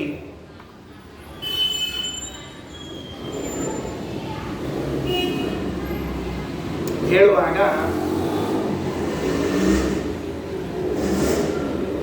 ಆಷಾಢ ಮಾಸದ ಮಹಿಮೆಯನ್ನು ಹೇಳ್ತಾ ಇರುವಾಗ, ಆಷಾಢ ಮಾಸದಲ್ಲಿ ತಾಪಿ ನದಿಯ ಸ್ನಾನವನ್ನು ಮಾಡಬೇಕು ಅಂತ ಕಳೆದ 2 ದಿನಗಳಲ್ಲಿ ಕೇಳಿದ್ದೇವೆ. ಇನ್ನು 2 ಅಧ್ಯಾಯ ಉಳ್ಕೊಂಡಾಗ ಇವತ್ತು ನಾಳೆ ನಾಡ್ದು 3 ದಿವಸ 4 ಅಧ್ಯಾಯದಲ್ಲಿ ಹೆಂಗಿದ್ರು ನೋಡಂತೆ. ಸ್ಕಂದ ಕೇಳ್ತಾನೆ ರುದ್ರದೇವರಿಗೆ, ಸ್ವತಃ ಮಗ ತಂದೆಗೆ ಕೇಳ್ತಾರೆ, ಅಪ್ಪ ಆಷಾಢ ಸ್ನಾನವನ್ನ ಮಾಡುವುದರಿಂದ ಮಹಾಪುಣ್ಯ ಬರ್ತದೆ ಅಂತ ಹೇಳಿದ್ದೀರಿ, ಆಷಾಢ ಮಾಸದಲ್ಲಿ ತಪತಿ ಸ್ನಾನ ಮಾಡ್ಲಿಕ್ಕೆ ಏನಾದರೂ ನಿಯಮಗಳು ಉಂಟಾ, ಅಥವಾ ಸುಮ್ಮನೆ ಹೋಗಿ ನಮ್ಮ ಸ್ನಾನ ಮಾಡಿಬಿಟ್ರೆ ಮುಗಿದು ಹೋಯ್ತಾ ಅಂತ ಕೇಳ್ತಾ ಇದ್ದಾರೆ. ನದಿ ಸ್ನಾನಕ್ಕೂ ಕೆಲವು ನಿಯಮಗಳಿರ್ತಾವ ಅನ್ನೋದು ಮರ್ತು ಬಿಟ್ಟಿರ್ತೀವಿ ನಾವು. ಸಂಕಲ್ಪಾದಿಗಳ ಜೊತೆಗೆ ಸ್ನಾನ ಆದ್ಮೇಲೆ ಅರ್ಘ್ಯಪ್ರದಾನಾದಿಗಳು ತರ್ಪಣಾದಿಗಳು ಇದ್ದಂತೆ ಕೆಲವು ನಿಯಮಗಳವ ಅಂತ. ಈ ತಪತಿ ನದಿ ಒಳಗೆ ಸ್ನಾನ ಮಾಡೋ ಕಾಲಕ್ಕೆ ಏಕಭುಕ್ತರಾಗಿ ಸ್ನಾನ ಮಾಡಿದ್ರೆ ಪುಣ್ಯ ಏನು, ಬೆಳಿಗ್ಗೆ 9 ಊಟ ಮಾಡಿ ಸ್ನಾನ ಮಾಡಿದ್ರೆ ಅಥವಾ ರಾತ್ರಿ 9 ಊಟ ಮಾಡಿ ಸ್ನಾನ ಮಾಡಿದ್ರೆ ಪುಣ್ಯ ಏನು, ಉಪವಾಸ ಸ್ನಾನ ಮಾಡಿದ್ರೆ ಪುಣ್ಯ ಏನು, ಅಯಾಚಿತ ವೃತ್ತಿಯಿಂದ ಇದ್ದು ಸ್ನಾನ ಮಾಡಿದ್ರೆ ಏನು, ಇವೆಲ್ಲ ಬಹಳ ಹಣ್ಣು ಮಾತ್ರ ತಿನ್ಕೊಂಡು ಆಷಾಢ ಮಾಸದಾಗ 1 ತಿಂಗಳು ತಪತಿ ಸ್ನಾನ, ತಾಪಿ ನದಿ ಸ್ನಾನ ಮಾಡ್ಬೋದಪ್ಪ, ಮುಂದೆ ಏನಾಗ್ತದೆ ಹಿಂಗೆಲ್ಲ ಹೇಳ್ಕೊತ ಬಂದ. ಅದಕ್ಕೆ ಕೇಳಿದ್ರು ರುದ್ರದೇವರು ಹೇಳ್ತಾರೆ, ನೋಡು ತಾಪಿ ನದಿಯನ್ನ ಆಷಾಢ ಮಾಸದಲ್ಲಿ ಹೋಗಿ ಸೇರಿಸಿ ಸೇವೆ ಮಾಡಬೇಕು, ಅದರ ಪುಣ್ಯ ಏನು. ಪ್ರಾತಃ ಕರೋತಿ ಯಸ್ನಾನಂ ಮಧ್ಯಾಹ್ನೇಪಿ ಯಥಾವಿಧಿ ದ್ವಿಗುಣಂ ಫಲಮಾಪ್ನೋತಿ ತ್ರಿಸ್ನಾನ ತ್ರಿಗುಣಂ ಫಲಂ ಅಂತ ಹೇಳ್ತಾರೆ. 3 ಹೊತ್ತು ಸ್ನಾನ ಮಾಡ್ಲಿಕ್ಕೆ ಅವಕಾಶ ಇದೆ ಅಂತೆ. ನದಿಗೆ ಹೋಗಿದ್ರೆ 3 ಹೊತ್ತು ಸ್ನಾನ ಮಾಡಬಹುದು. ಯಾವುದೇ ನದಿ, ತಾಪಿ ಅಂತ ಪ್ರಸಂಗದ, ಗಂಗಾಕ್ಕೆ ಹೋಗ್ಲಿ ಯಮುನಾಕ್ಕೆ ಹೋಗ್ಲಿ ಯಾವುದೇ ನದಿಗೆ ಹೋದ್ರೂ ಕೂಡ 3 ಹೊತ್ತು ಸ್ನಾನ ಮಾಡ್ಲಿಕ್ಕೆ ಬರ್ತದೆ. ನಮಗ ಮನೆಯೊಳಗೆ 3 ಹೊತ್ತು ಸ್ನಾನ ಮಾಡ್ಲಿಕ್ಕೆ ಅವಕಾಶ ಇಲ್ಲ, ಯಾಕಂದ್ರೆ ನೀರು ಇರಂಗಿಲ್ರಿ. 1 ಹೊತ್ತು ಸ್ನಾನ ಮಾಡಿದ್ರೆ ಸಾಕಾಗಿರ್ತದೆ. ಹೇಳಿರ್ತಾರೆ ಅಷ್ಟು ನೀರು ಖರ್ಚು ಮಾಡಬೇಡ ಅಂತ ತಿಳ್ಕೊಂಡು ಹೇಳಿ. ಬಾವಿ ಕೆರಿ ಸರೋವರ ಇದ್ರೆ 3 ಹೊತ್ತು ಸ್ನಾನ ಮಾಡಿ ಆ ನೀರುಗಳನ್ನು ಮಾಡಿದ್ರೆ ಏನೂ ದೋಷ ಅಲ್ಲ ಅಂತ ಶಾಸ್ತ್ರ ಹೇಳ್ತದೆ. ಅಂತೂ 3 ಹೊತ್ತು ಸ್ನಾನವನ್ನು ನದಿಯಲ್ಲಿ ಮಾಡ್ಲಿಕ್ಕೆ ಬರ್ತದೆ. ತಾಪಿ ನದಿಯಲ್ಲಿ ಮಾಡಬೇಕು. 1 ಹೊತ್ತು ಸ್ನಾನ ಮಾಡಿದ್ದಕ್ಕಿಂತ ಹೆಚ್ಚಿನ ಪುಣ್ಯ 2 ಹೊತ್ತು ಮಾಡಿದಾಗ, 3 ಹೊತ್ತು ಮಾಡಿದಾಗ ಅತ್ಯಧಿಕವಾದ ಪುಣ್ಯ ಬರ್ತದೆ ಅಂತ ಸಾಮಾನ್ಯಕಾರೇಣ ತಿಳಿಸಿಬಿಟ್ಟಾರ. ಮುಂದೆ ಪಯೋಷ್ಣಿ ಸಂಗಮೇ ಸ್ನಾನಂ ದೇವಾನಾಮಪಿ ದುರ್ಲಭಂ ತಸ್ಮಾತ್ ಚತುರ್ಗುಣಂ ಪುಣ್ಯಂ ಆಷಾಢಸ್ಯ ಪ್ರಕೀರ್ತಿತಂ ಅಂತ ಹೇಳಿದ್ದಾರೆ. ನೋಡು, ಪಯೋಷ್ಣಿ ಸಂಗಮದಲ್ಲಿ ಸ್ನಾನ ಮಾಡಬೇಕಂತ. ಪ್ರಾಯಶಃ ತಾಪಿ ನದಿ ಪಯೋಷ್ಣಿ ಕೂಡ್ತದದು. ಅದಕ್ಕೆ ತಾಪಿ ಪಯೋಷ್ಣಿ ಸಂಗಮ ಸ್ನಾನ ಮಾಡಿದರೆ ಭಾರಿ ಪುಣ್ಯ ಅಂತ. ಕೇವಲ ತಾಪಿ ಸ್ನಾನಕ್ಕಿಂತಲೂ ತಾಪಿ ಮತ್ತು ಪಯೋಷ್ಣಿ ಸ್ನಾನ ದೇವತೆಗಳು ಕೂಡ ಅಪೇಕ್ಷೆ ಪಡ್ತಾರಂತ. ನಾವು ಒಂದ್ಸರ್ತಿ ಈ ತಾಪಿ ಪಯೋಷ್ಣಿ ಸಂಗಮಕ್ಕೆ ಹೋಗಿ ಸ್ನಾನ ಮಾಡಿರೋಣ ಅಂತ ತಿಳ್ಕೊಂಡು ಹೇಳಿ. ಸಾಮಾನ್ಯ ನದಿಗಳಲ್ಲಿ ಸ್ನಾನ ಮಾಡುವಕ್ಕಿಂತಲೂ ಸಂಗಮ ಸ್ನಾನ ವಿಶೇಷ ಅಂತ ಹೇಳ್ತಾರೆ. ಯಾಕಂದ್ರೆ ಒಂದು ಪುರಾಣ ವಾಕ್ಯ, ಸಂಗಮ ಸ್ನಾನದಲ್ಲಿ ಅಂದ್ರೆ ಸಂಗಮ ಅಥವಾ ಪ್ರಯಾಗ ಅಂತ ಕರಿತಿರ್ತಾರಲ್ಲ, ಅವೆಲ್ಲ ಪ್ರಯಾಗ ಅಂದ್ರೆ ಸಂಗಮ ಅಂತ ಇರ್ತದೆ. ನದಿಗಳು ಕೂಡ ಅಲ್ಲಿ ಮಾಡಿದರೆ 1000 ಗೋದಾನಗಳ ಮಾಡಿದ ಪುಣ್ಯ ಇದೆ ಅಂತ. ಸಂಗಮ ಸ್ನಾನ ತುಂಗಭದ್ರಾ ನದಿ ಕೂಡ್ತದೆ ಕೂಡ್ಲಿ ಒಳಗೆ. ಅಲ್ಲಿ ತುಂಗಾಭದ್ರಾ ಪ್ರತ್ಯೇಕ ಮಾಡೋಕ್ಕಿಂತ ತುಂಗಭದ್ರಾ ಕೂಡದಲ್ಲಿ ಸ್ನಾನ ಮಾಡಿದ್ರೆ ಅದು ಪ್ರಯಾಗ ಸ್ನಾನ ಅಂತ ಕರೆಸಿಕೊಂಡು 1000 ಗೋದಾನ ಮಾಡಿದ್ರೆ ಪುಣ್ಯ ಸಿಗ್ತದೆ ಅಂತ ಬರೆದಿದ್ದಾರೆ. ಇಲ್ಲಿ ಆಮೇಲೆ ಇನ್ನ ಆ ಪಯೋಷ್ಣಿ ಸಂಗಮ ಸ್ನಾನಕ್ಕಿಂತಲೂ 4ರಷ್ಟು ಪುಣ್ಯ ಯಾವುದು ಅಂದ್ರೆ ಆಷಾಢ ಮಾಸದಲ್ಲಿ ಕೇವಲ ತಾಪಿಯಲ್ಲಿ ಮಾಡಿದ್ರೆ ಹೆಚ್ಚಿನ ಪುಣ್ಯ ಬರ್ತದೆ. ಅದಕ್ಕಿಂತ ಹೆಚ್ಚಿಂದು ಅಂತ ಹೇಳಬೇಕಾಗಿದೆ. ಇನ್ನು ಬಿಂದುಮತಿ ಸಂಗಮದಲ್ಲಿ ಮಾಡಿದ್ರೆ ಅದಕ್ಕಿಂತ ಹೆಚ್ಚಿಂದು ಹಿಂಗೆ ತಿಳಿಸ್ಕೋತ ಹೋಗ್ತಾರೆ ಒಂದೊಂದು ಕಡೆಗೆ. ಗೋಮತ್ಯ ಸಂಗಮ, ಗೋಮತಿ ನದಿಯಲ್ಲಿ ಸಂಗಮ ಆಗ್ತದೆ, ಸರ್ವ ಪಾಪ ಹರವಾಗಿದೆ ಅಂತ ತಿಳಿಸಿಕೊಟ್ಟು ಇನ್ನೊಂದು ಹೇಳ್ತಾರೆ, ಇದು ಕೇವಲ ನದಿಗಳ ಸಂಗಮದಲ್ಲಿ ಸ್ನಾನ ಮಾಡ್ರಿ, ಬೇರೆ ಬೇರೆ ನದಿಗಳ ಸಂಗಮ ಮೂಲ ನದಿಯಲ್ಲಿ ಆಷಾಢ ಮಾಸದಲ್ಲಿ ಮಾಡ್ರಿ ಅಂತ ಹೇಳಿ ಕೊಟ್ಟರು. ಮುಗಿದ ಮೇಲೆ ಎಲ್ಲಿ ಯಾವ ನದಿಯ ದಂಡೆಯ ಮೇಲೆ ರುದ್ರದೇವರ ವಾಸ ಮಾಡ್ತಾ ಇದ್ದಾರೋ ಅಲ್ಲಿ ಸ್ನಾನ ಮಾಡಿದರೆ ವಿಶೇಷ ಫಲ. ಈಗ ಕಾಶಿ ನದಿ ದಂಡೆಯಲ್ಲಿ ರುದ್ರದೇವರ ವಾಸ ಮಾಡ್ತಾರ, ಅಂತಲ್ಲಿ ಸ್ನಾನ ಮಾಡೋದ್ರಿಂದ ಹೆಚ್ಚಿನ ಪುಣ್ಯ ಬರ್ತದಂತೆ. ಅದಕ್ಕಿಂತ ಹೆಚ್ಚಿನ ಪುಣ್ಯ ಯಾವುದು ಅಂತ ಕೇಳಿದ್ರೆ ಶಾಲಿಗ್ರಾಮ ಶಿಲೋಪೇತಂ ತಥೈವಾಸ್ಯ ಚತುರ್ಗುಣಂ. ಸಾಮಾನ್ಯ ನದಿಯ ಸ್ನಾನ 1 ಪಟ್ಟು, ರುದ್ರದೇವರಿದ್ದಲ್ಲಿ 2 ಪಟ್ಟು, ಶಾಲಿಗ್ರಾಮ ಶಿಲಾದಿಗಳಿದ್ದಲ್ಲಿ ಸ್ನಾನವನ್ನ ಮಾಡಿದ್ರೆ 4 ಪಟ್ಟು ಪುಣ್ಯ ಇದೆ. ಅಂದ್ರೆ ನಾವು ದೇವ್ರ ಪಟ್ಟಿಗೆ ತಗೊಂಡು ಹೋಗಿವಿ ಅಂತ ಇಟ್ಕೊಳ್ರಪ್ಪ, ಎಲ್ಲೋ ಸಾಮಾನ್ಯವಾಗಿ ನಾವು ಯಾತ್ರಾಕ್ಕೆ ಹೋದಾಗ ದೇವ್ರ ಪಟ್ಟಿಗೆ ತಗೊಂಡು ಹೋಗುದಿಲ್ಲ. ಯಾಕಂದ್ರೆ ಇರೋದೇ ಶಾಲಿಗ್ರಾಮ ಇರ್ತಾವ, ಅವನು ಕಳ್ಕೊಂಡ್ರೆ ನಾಳೆ ಮುಂದೇನು ಬರ್ತದೆ. ಅದಕ್ಕೆ ದೇವ್ರ ಪಟ್ಟಿಗೆ ಶಾಲಿಗ್ರಾಮ ತಗೊಂಡು ಹೋಗಿದ್ವಿ ಅಂದ್ರೆ ಅದರ ಸನ್ನಿಧಾನದಲ್ಲಿ ಸ್ನಾನ ಮಾಡಿದ್ರೆ ಹೆಚ್ಚಿನ ಪುಣ್ಯ ಸಿಗುವಂತಹದ್ದಾಗಿದೆ ಅಂತ ಹೇಳಿದ್ದಾರೆ. ಸ್ನಾನ ಹೆಂಗೆ ಮಾಡಬೇಕು, ಏನೇನ್ ಮಾಡಬೇಕು ಅನ್ನೋದನ್ನೆಲ್ಲ ಹೇಳ್ತಾರೆ. ಸ್ನಾನಂ ಕುರುವಂತಿ ಮೌನೇನ, ಸ್ನಾನ ಮಾಡುವಾಗ ಮೌನದಿಂದ ಸ್ನಾನ ಮಾಡಬೇಕು. ಹರಟಿ ಹೊಡ್ಕೋತ ಚಾಟಿ ಮಾಡ್ಕೋತ ಇನ್ನು ಬೇರೆ ಬೇರೆ ಮಾಡ್ಕೋತ ಸ್ನಾನ ಮಾಡಬಾರ್ದು. ಇವ್ರಿಗೆ ಅವ್ರು ನೀರು ಹೋಗಿದ್ನೆ, ಅವ್ರಿಗೆ ಇವ್ರು ನೀರು ಹೋಗಿದ್ನೆ, ಮಡಿ ಮಾಡಿದ್ನೆ, ಮೈಗೆ ಮಾಡಿದ್ನೆ ಮಾಡಬಾರ್ದು. ಎಂದೆಂದು ಆ ಕೆಲಸ ಮಾಡಬಾರ್ದು, ಮೌನದಿಂದ ಸ್ನಾನ ಮಾಡಬೇಕು. ಆಮೇಲೆ ಆದಿತ್ಯಂ ಮನಸಾಧ್ಯಾತ್ವ, ಸ್ನಾನ ಮಾಡುವಾಗ ಸೂರ್ಯನನ್ನ ಸ್ಮರಣೆ ಮಾಡ್ತಾ, ಸೂರ್ಯಾಂತರ್ಗತನಾದ ಭಗವಂತನ ಸ್ಮರಣೆ ಮಾಡ್ತಾ ವರುಣ ದೇವತಾಕವಾದ ಮಂತ್ರಗಳಿಂದ ಪ್ರೋಕ್ಷಣೆಯನ್ನು ಮಾಡಿಕೊಂಡಿರಬೇಕು. ಆಮೇಲೆ ಸೂರ್ಯಪುತ್ರಿಯ ಸ್ಮರಣೆಯನ್ನು ಮಾಡಬೇಕು. ಇಂಥದ್ದೆಲ್ಲ ಈ ಅಧ್ಯಾಯದಲ್ಲಿ ಪ್ರಾರಂಭ ಮಾಡ್ತಾರೆ. ಮುಗಿದ ಮೇಲೆ ಇನ್ನೊಂದು ಹೊಸ ಹೇಳಿದ್ದಾರೆ, ಹೊಸ ಮಾತು. ಉಳಿದದೆಲ್ಲ ನಮ್ಗೆ ಗೊತ್ತದೆ, ಸ್ನಾನಕ್ಕೆ ಹೋಗಿರ್ತೀವಿ ಹಗಲಲ್ಲ, ಆದ್ದರಿಂದ ಅದನ್ನ ಬಿಡ್ತೀವಿ, ಮುಂದೆ ಹೋಗ್ತೀವಿ. ಅದೇ ನದಿ ದಂಡೆ ಮೇಲೆ ಸ್ನಾನ, ಜಪ, ಪಾರಾಯಣ, ದಾನ, ಹೋಮ ಎಲ್ಲ ಮಾಡಿ ಅಂತ ಹೇಳ. ಈಗ ನದಿ ದಂಡಿ ಹಿಂಗೂತಕ್ಕಿತ್ತು ಅಂತ ಇಟ್ಕೊಳ್ರಿ, ಅವಕಾಶ ಇತ್ತಪ್ಪ ಅವತ್ತಿನ ದಿವಸ ನಾವು ಇಲ್ಲೇ ಇರ್ತೀವಿ, ನಮಗೆ ಟೈಮ್ ಅದಂತ ಇಟ್ಕೊಳ್ರಿ. ಆವಾಗ ಅಲ್ಲಿ ದಂಡಿ ಕಾಣಿಸ್ತಿತ್ತು ಅಂದ್ರೆ ಅಲ್ಲಿ ಹೋಗಿ ಒಂದ್ಸಲ ಸ್ನಾನ ಮಾಡ್ರಿ. ನಡ್ಕೋತ ಒಂದು ಯೋಜನೆ ಹೋಗ್ಬೇಕಂತ ಮುಂದೆ ಅಲ್ಲಿ ನದಿ ಕಾಣಿಸ್ತಂದ್ರೆ ಅಲ್ಲೊಂದ್ಸಲ ಸ್ನಾನ ಮಾಡ್ರಿ ಅಂತ ಹೇಳಿದ್ದಾರೆ. ಇದು ಯೋಜನೆ ಸ್ನಾನಂ ಶುಚೌ ಗೋದಾನ ಪುಣ್ಯಜಂ ಅಂತ ಹೇಳ್ತಾ ಇದ್ದಾರೆ. ಈ ಆಷಾಢ ಮಾಸದಲ್ಲಿ 1 ಯೋಜನ ಹೋಗಿ ಸ್ನಾನ ಮಾಡೋದು ಗೋದಾನ ಕೊಟ್ಟಂತೆ. ಇಲ್ಲಿ ಸ್ನಾನ ಮಾಡೀನಿ, ಇಲ್ಲಿಂದ ಎದ್ದು 1 ಯೋಜನ ಹೋದೆ, ಅಲ್ಲಿ ಸ್ನಾನ ಮಾಡಿ ಎದ್ದು ಬಂದೆ ಅಂದ್ರೆ 1 ಗೋದಾನ ಕೊಟ್ಟೆ. ಮತ್ ನಡ್ಕೋತ ಹೋದೆ, ಮತ್ ಸ್ನಾನ ಮಾಡಿದೆ ಅಂದ್ರೆ ಮತ್ತೊಂದು ಗೋದಾನ ಕೊಟ್ಟಂತೆ. ಇದು ಯೋಜನ ಗಮನ ಸ್ನಾನ ಅಂತ ಹೇಳ್ತಾ ಇದ್ದಾರೆ. ಪ್ರಾಯ ಹಿಂಗೆಲ್ಲೂ ಕೇಳಿದ್ದಿಲ್ಲ, ನಾ ಇದೇ ಮತ್ತೆ ಸರ್ತಿ ಕೇಳೋದು. ಅದಕ್ಕೆ ಏನ್ ಮಾಡಬಹುದು ಅಂದ್ರೆ ಒಂದು ಉಪಾಯ, ಇನ್ನು ಮುಂದೆ ಯಾವ್ದಾದ್ರು ನದಿಗೆ ಹೋದ್ರೆ ಒಂದು ದಂಡಿ ಒಳಗೆ ಎಲ್ಲ ಸ್ನಾನ ಮಾಡ್ತಿರ್ತಾರಲ್ಲ, ಅಲ್ಲೂ ಮುಳುಗ್ ಹಾಕಿ ಎದ್ದು ಬೇರೆ ಕಡೆ ಹೋಗಿ ಇನ್ನೊಂದು ದಂಡಿ ಖಾಲಿ ಇರ್ತಲ್ಲ, ಅಲ್ಲೂ ಮುಳುಗ್ ಹೋಗಿಬಿಡ್ತೀವಿ. ಆವಾಗ 2 ಪುಣ್ಯ ತೊಳಿ ಬರ್ತದೆ ನಮ್ಗೆ. ಈ ವ್ಯವಸ್ಥೆ ಇದು ಸಮಗ್ರ ಫಲದಂ ಪ್ರೋಕ್ತಂ ಅಶಕ್ತಸ್ಯ ಉಷ್ಣವಾರಿಣ. ಇನ್ನ ಪಾಪ ಯಾರು ಅಶಕ್ತರಿದ್ದಾರೆ ಅವ್ರು ಬಿಸ್ತೀರು ಅದ ನೀರು ಬಿಸ್ತೀರು ಕಾಯಿಸ್ಕೊಂಡು ಮಾಡಿದ್ರು ಅಡ್ಡಿ ಇಲ್ಲ ಅಂತ ಹಿಂಗೂ ಹೇಳ್ಯಾರ. ಆಮೇಲೆ ಇರ್ಲಿ, ಇನ್ನ ಮತ್ತೆ ಯಾರು ನಕ್ತ ಭೋಜಿ ನರಸ್ನಾತ್ವ, ಬೆಳಗ್ಗಿಂದ ಉಪವಾಸ ಇದ್ದು ಸ್ನಾನಾದಿಗಳನ್ನು ಮಾಡಿ ರಾತ್ರಿ ಒಮ್ಮೆ ಊಟ ಮಾಡ್ತಾನೆ ಅಂತಂದ್ರೆ ಅವನಿಗೆ ಬ್ರಹ್ಮಲೋಕದ ಫಲ ಉಂಟು. ಬೆಳಗ್ಗೆ ಊಟ ಮಾಡ್ತಾನೆ, ಸ್ನಾನ ಮಾಡ್ತಾನೆ, ಊಟ ಮಾಡ್ತಾನೆ, ಒಂದೇ ಒಪ್ಪತ್ತು ಏಕಭೋಜಿ ಅಂತಾದರೆ ಅವನಿಗೆ ಸ್ವರ್ಗಕ್ಕೆ ಹೋಗ್ಲಿಕ್ಕೆ ಅವಕಾಶ ಉಂಟು ಅಂತ ತಿಳಿಸಿದ್ದಾರೆ. ಇನ್ನ ಬಹಳ ಪ್ರಯತ್ನ ಮಾಡಿ ಉಷ್ಣೋದಕಂ ಪರಿತ್ಯಜ್ಯ ಸ್ನಾನಂ ಕುರ್ಯಾತ್ ಸಮಾಹಿತ. ಇಲ್ರಿ ನಮ್ಗೆ ಬಿಸಿನೀರು ಬಿಟ್ರೆ ಬೇರೆ ಸ್ನಾನ ಆಗುದಿಲ್ಲ ಅಂದ್ರೆ, ಇಲ್ಲೋ ಬಾ ಅಪ್ಪಿ ಅಣ್ಣ ಬಾ ಇಲ್ಲಿ ಈ ಊರಿಗೆ ಬಂದಿ ಮಾಡಬೇಡ ಬಾ ಅಂತ ಅವ್ನು ರಮೇಶ್ ಒಂದು ದಿವಸ ತಣ್ಣೀರು ಸ್ನಾನ ಮಾಡಿಸಿದ್ರೆ ಅಂತ ಇಟ್ಕೊಳ್ರಿ. ವರ್ಣಂ ಲೋಕಮಾಸಾಧ್ಯ, ವರ್ಣ ಲೋಕಕ್ಕೆ ಹೋಗ್ತಾನಂತ ಅವನು ಮೃತನಾದ ಮೇಲೆ ಅಂತ ಹೇಳಿದ್ದಾರೆ. ಬಹಳ ಕೆಲವರಿಗೆ ಸಮಸ್ಯೆ ಇರ್ತದೆ, ಇರೋದಿಲ್ಲ ಅಂತಲ್ಲ, ಹಂಗಿದ್ರೂ ಕೂಡ ಈ ತರಹದ ಸ್ನಾನಾದಿಗಳನ್ನು ಮಾಡ್ರಿ ಅಂತ ಹೇಳ್ಯಾರ. ಇನ್ನು ಆಷಾಢ ಮಾಸದಲ್ಲಿ ಏನೇನು ಮಾಡಬೇಕು ಅವೆಲ್ಲ ಹೇಳ್ಯಾರ. ಪರಾನ್ನ ವರ್ಜ ಎಲ್ಲ ಹೇಳ್ಯಾರ. ದಾನ ತಗೋಬೇಡ್ರಿ ಅಂತೆಲ್ಲ ಹೇಳ್ಯಾರ. ಆಗ್ಲಾರ್ದನ್ನೆಲ್ಲ ಹೇಳಿಕ್ಕೆ ಹೋಗ್ಬಾರ್ದು. ನನ್ನ ವಿಷಯದೊಳಗೆ ನಾ ತಿಳ್ಕೊಂಡಂಗೆ ಎಲ್ಲ ಮಂದಿ ಮನೆ ಊಟಕ್ಕೆ ಹೋಗ್ಬೇಡ್ರಿ, ದಕ್ಷಿಣೆ ತಗೋಬೇಡ್ರಿ, ಮತ್ತೇನು ಮಾಡ್ಬೇಕಿನ್ನ ಹುಟ್ಟ್ರಿ ಏನು ಮಾಡ್ಬೇಕಿನ್ನ ಪ್ರಶ್ನೆ ಅದಕ್ಕೆ ಮಾಡಬಾರ್ದು. ಏನದ ಹಿಂಗಿಲ್ಲ. ಅಂತೂ ಹಿಂಗದ ಶಾಖಾಹಾರಿನ 1 ತಿಂಗಳು ಪೂರ್ಣ ಶಾಖಾಹಾರದಿಂದ ಬದುಕಿದ್ರ ಅಲ್ರಿ. ಮತ್ತು 1 ತಿಂಗಳು ಶಾಖ ಅಂತೀರಿ, ಆಷಾಢ ಮಾಸ ಶಾಖ ವ್ರತ ಬಂದ್ಬಿಡ್ತದೆ ಅಂತಂದ್ರೆ ಆಷಾಢ ಸ್ನಾನ ಹೇಳ್ಯಾರ. ಆಷಾಢ ಸ್ನಾನ ಅಂದ್ರೆ ಜ್ಯೇಷ್ಠ ಶುದ್ಧ ಹುಣ್ಣಿಮೆ ಶುರುವಾಗಿರ್ತದೆ. ಅಲ್ಲಿ ಶುರುವಾದದ್ದು ಹೇಳಿ ಬರ್ತದೆ ಅಂತ ಕೇಳಿದ್ರೆ ಆಷಾಢ ಶುದ್ಧ ಹುಣ್ಣಿಮೆ ತನಕ ಬರ್ತದೆ. ದಶಮಿ ತನಕ ಅಂತೂ ಶಾಖ ಬಂದೇ ಬರ್ತದೆ. ಅದರಿಂದ ಆ ಶಾಖ ತಗೊಳ್ಳಿಕ್ಕೆ ಬರ್ತದೆ. ಅದರಿಂದ ಸ್ನಾನ ಮಾಡ್ರಿ ಅಂತ ಹಿಂಗೆ ಹೇಳ್ಯಾರ. ಇನ್ನ ಪ್ರತಿ ತಿಂಗಳು ಆಷಾಢ ಮಾಸದ ತುಂಬ ಸ್ನಾನ ಆದ ಮೇಲೆ ದೇವರ ಮುಂದೆ ದೀಪ ಹಚ್ಚಿರಿ. ಅದು ಆ ಮಾಸದ ದೀಪ ಹಚ್ಚುವಿಕೆ ಅಂತ ಹೇಳಿದ್ದಾರೆ. ವಿಷ್ಣು ಸಹಸ್ರನಾಮವನ್ನು ಆಷಾಢ ಮಾಸದಲ್ಲಿ ವಿಶೇಷವಾಗಿ ಪಾರಾಯಣ ಮಾಡ್ರಿ. ವಿಷ್ಣು ಸಹಸ್ರನಾಮ ಆಗೋದಿಲ್ಲ ಅಂದ್ರೆ ಶ್ರೀಕೃಷ್ಣ ಅಷ್ಟೋತ್ತರ ಶತನಾಮ ಸ್ತೋತ್ರ ಅದ, ಅದನ್ನಾದರೂ ಪಾರಾಯಣವನ್ನು ಮಾಡ್ರಿ ಅಂತ ತಿಳಿದುಕೊಂಡು ಹೀಗೆ ಹೇಳಿಕೊಟ್ಟಿದ್ದಾರೆ. ಇದು ಮುಗಿದ ಮೇಲೆ ಇನ್ನ ಇದೊಂದು ಬಹಳ ಮಹತ್ವದ ಆಷಾಢೆ ತಪತಿ ಸ್ನಾನ ಅಂತ ಮುಕ್ತಾಯ ಮಾಡ್ತೀನಿ. ಪಾಪಕರ್ಮ ಕ್ಷಯೋ ಭವೇತ. ಆಷಾಢ ಮಾಸದಲ್ಲಿ ಸ್ನಾನ ಮಾಡೋದ್ರಿಂದ ನಮ್ಮ ಪಾಪಕರ್ಮ ಕ್ಷಯ ಆಗ್ತದೆ ಅಂತ ಹೇಳಿಬಿಟ್ಟು ಒಂದು ಮಾತು ಬರೀತಾರೆ ವೇದವ್ಯಾಸದೇವರು. ರುದ್ರದೇವರೇ ಹೇಳುವಂತಹ ಮಾತು, ನಾಭುಕ್ತಂ ಕ್ಷೀಯತೆ ಕರ್ಮ ಮಾನವೈ ಯದ್ಯದಾಕೃತಂ. ನಾವು ಏನೇನು ಕರ್ಮಗಳನ್ನು ಮಾಡಿದ್ದೇವೋ ಅದನ್ನು ಭೋಗಿಸದ ಹೊರತು ಅದನ್ನು ತೀರಿಸ್ಲಿಕ್ಕೆ ಸಾಧ್ಯ ಇಲ್ಲ. ಆ ಕರ್ಮವನ್ನು ಮಾಡಿಯೇ ಮಾಡ್ತೀವಿ, ಅದರ ಫಲವನ್ನು ಅನುಭವಿಸಲೇಬೇಕು. ನೋಡ್ರಿ, ಅದಕ್ಕೆ ಒಂದು ಮಾತು ಹೇಳ್ತಾರೆ, ದೃಶ್ಯತೆ ಚೇಹ ಪಾಪಸ್ಯ ಫಲಂ ಪುಣ್ಯಸ್ಯ ಕರ್ಮಣಃ. ನೀನು ಮಾಡಿದ ಪಾಪದ ಕರ್ಮದ ಫಲವೂ ಇಲ್ಲಿ ಕಾಣಿಸ್ತದೆ, ಪುಣ್ಯ ಕರ್ಮದ ಫಲವೂ ಇಲ್ಲಿ ಕಾಣಿಸ್ತದೆ. ಎರಡೂ ಪ್ರತ್ಯಕ್ಷ ಗೋಚರ.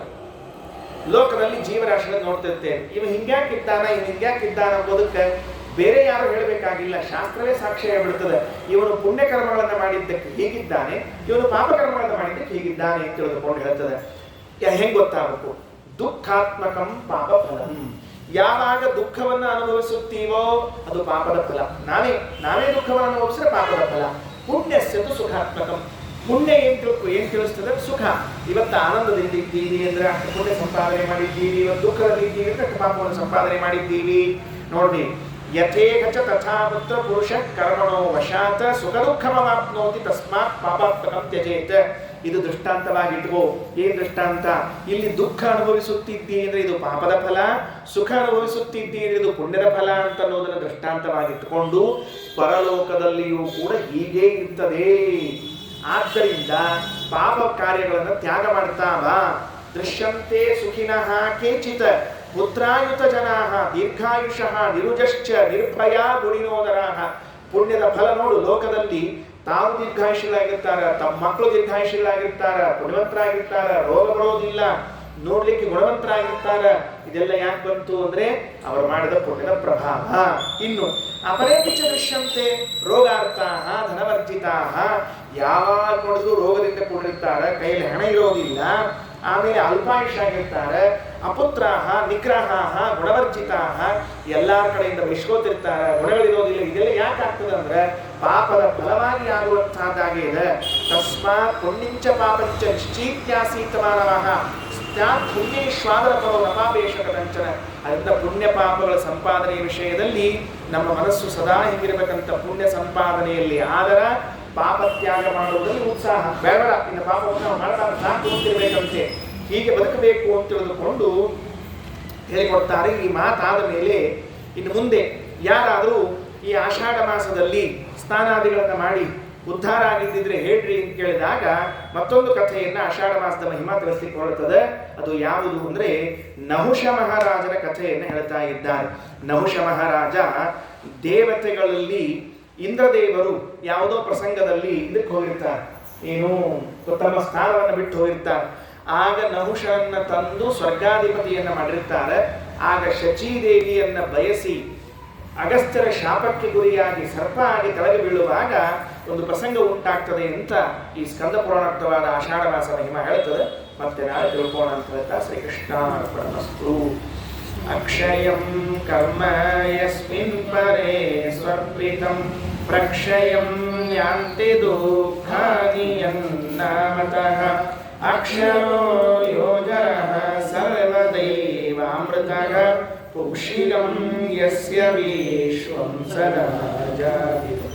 ಪ್ರೀಣಯಾಮೋ ವಾಸುದೇವಂ ದೇವತಾಮಂಡಲಂ ಪ್ರೀಣಯಾಮೋ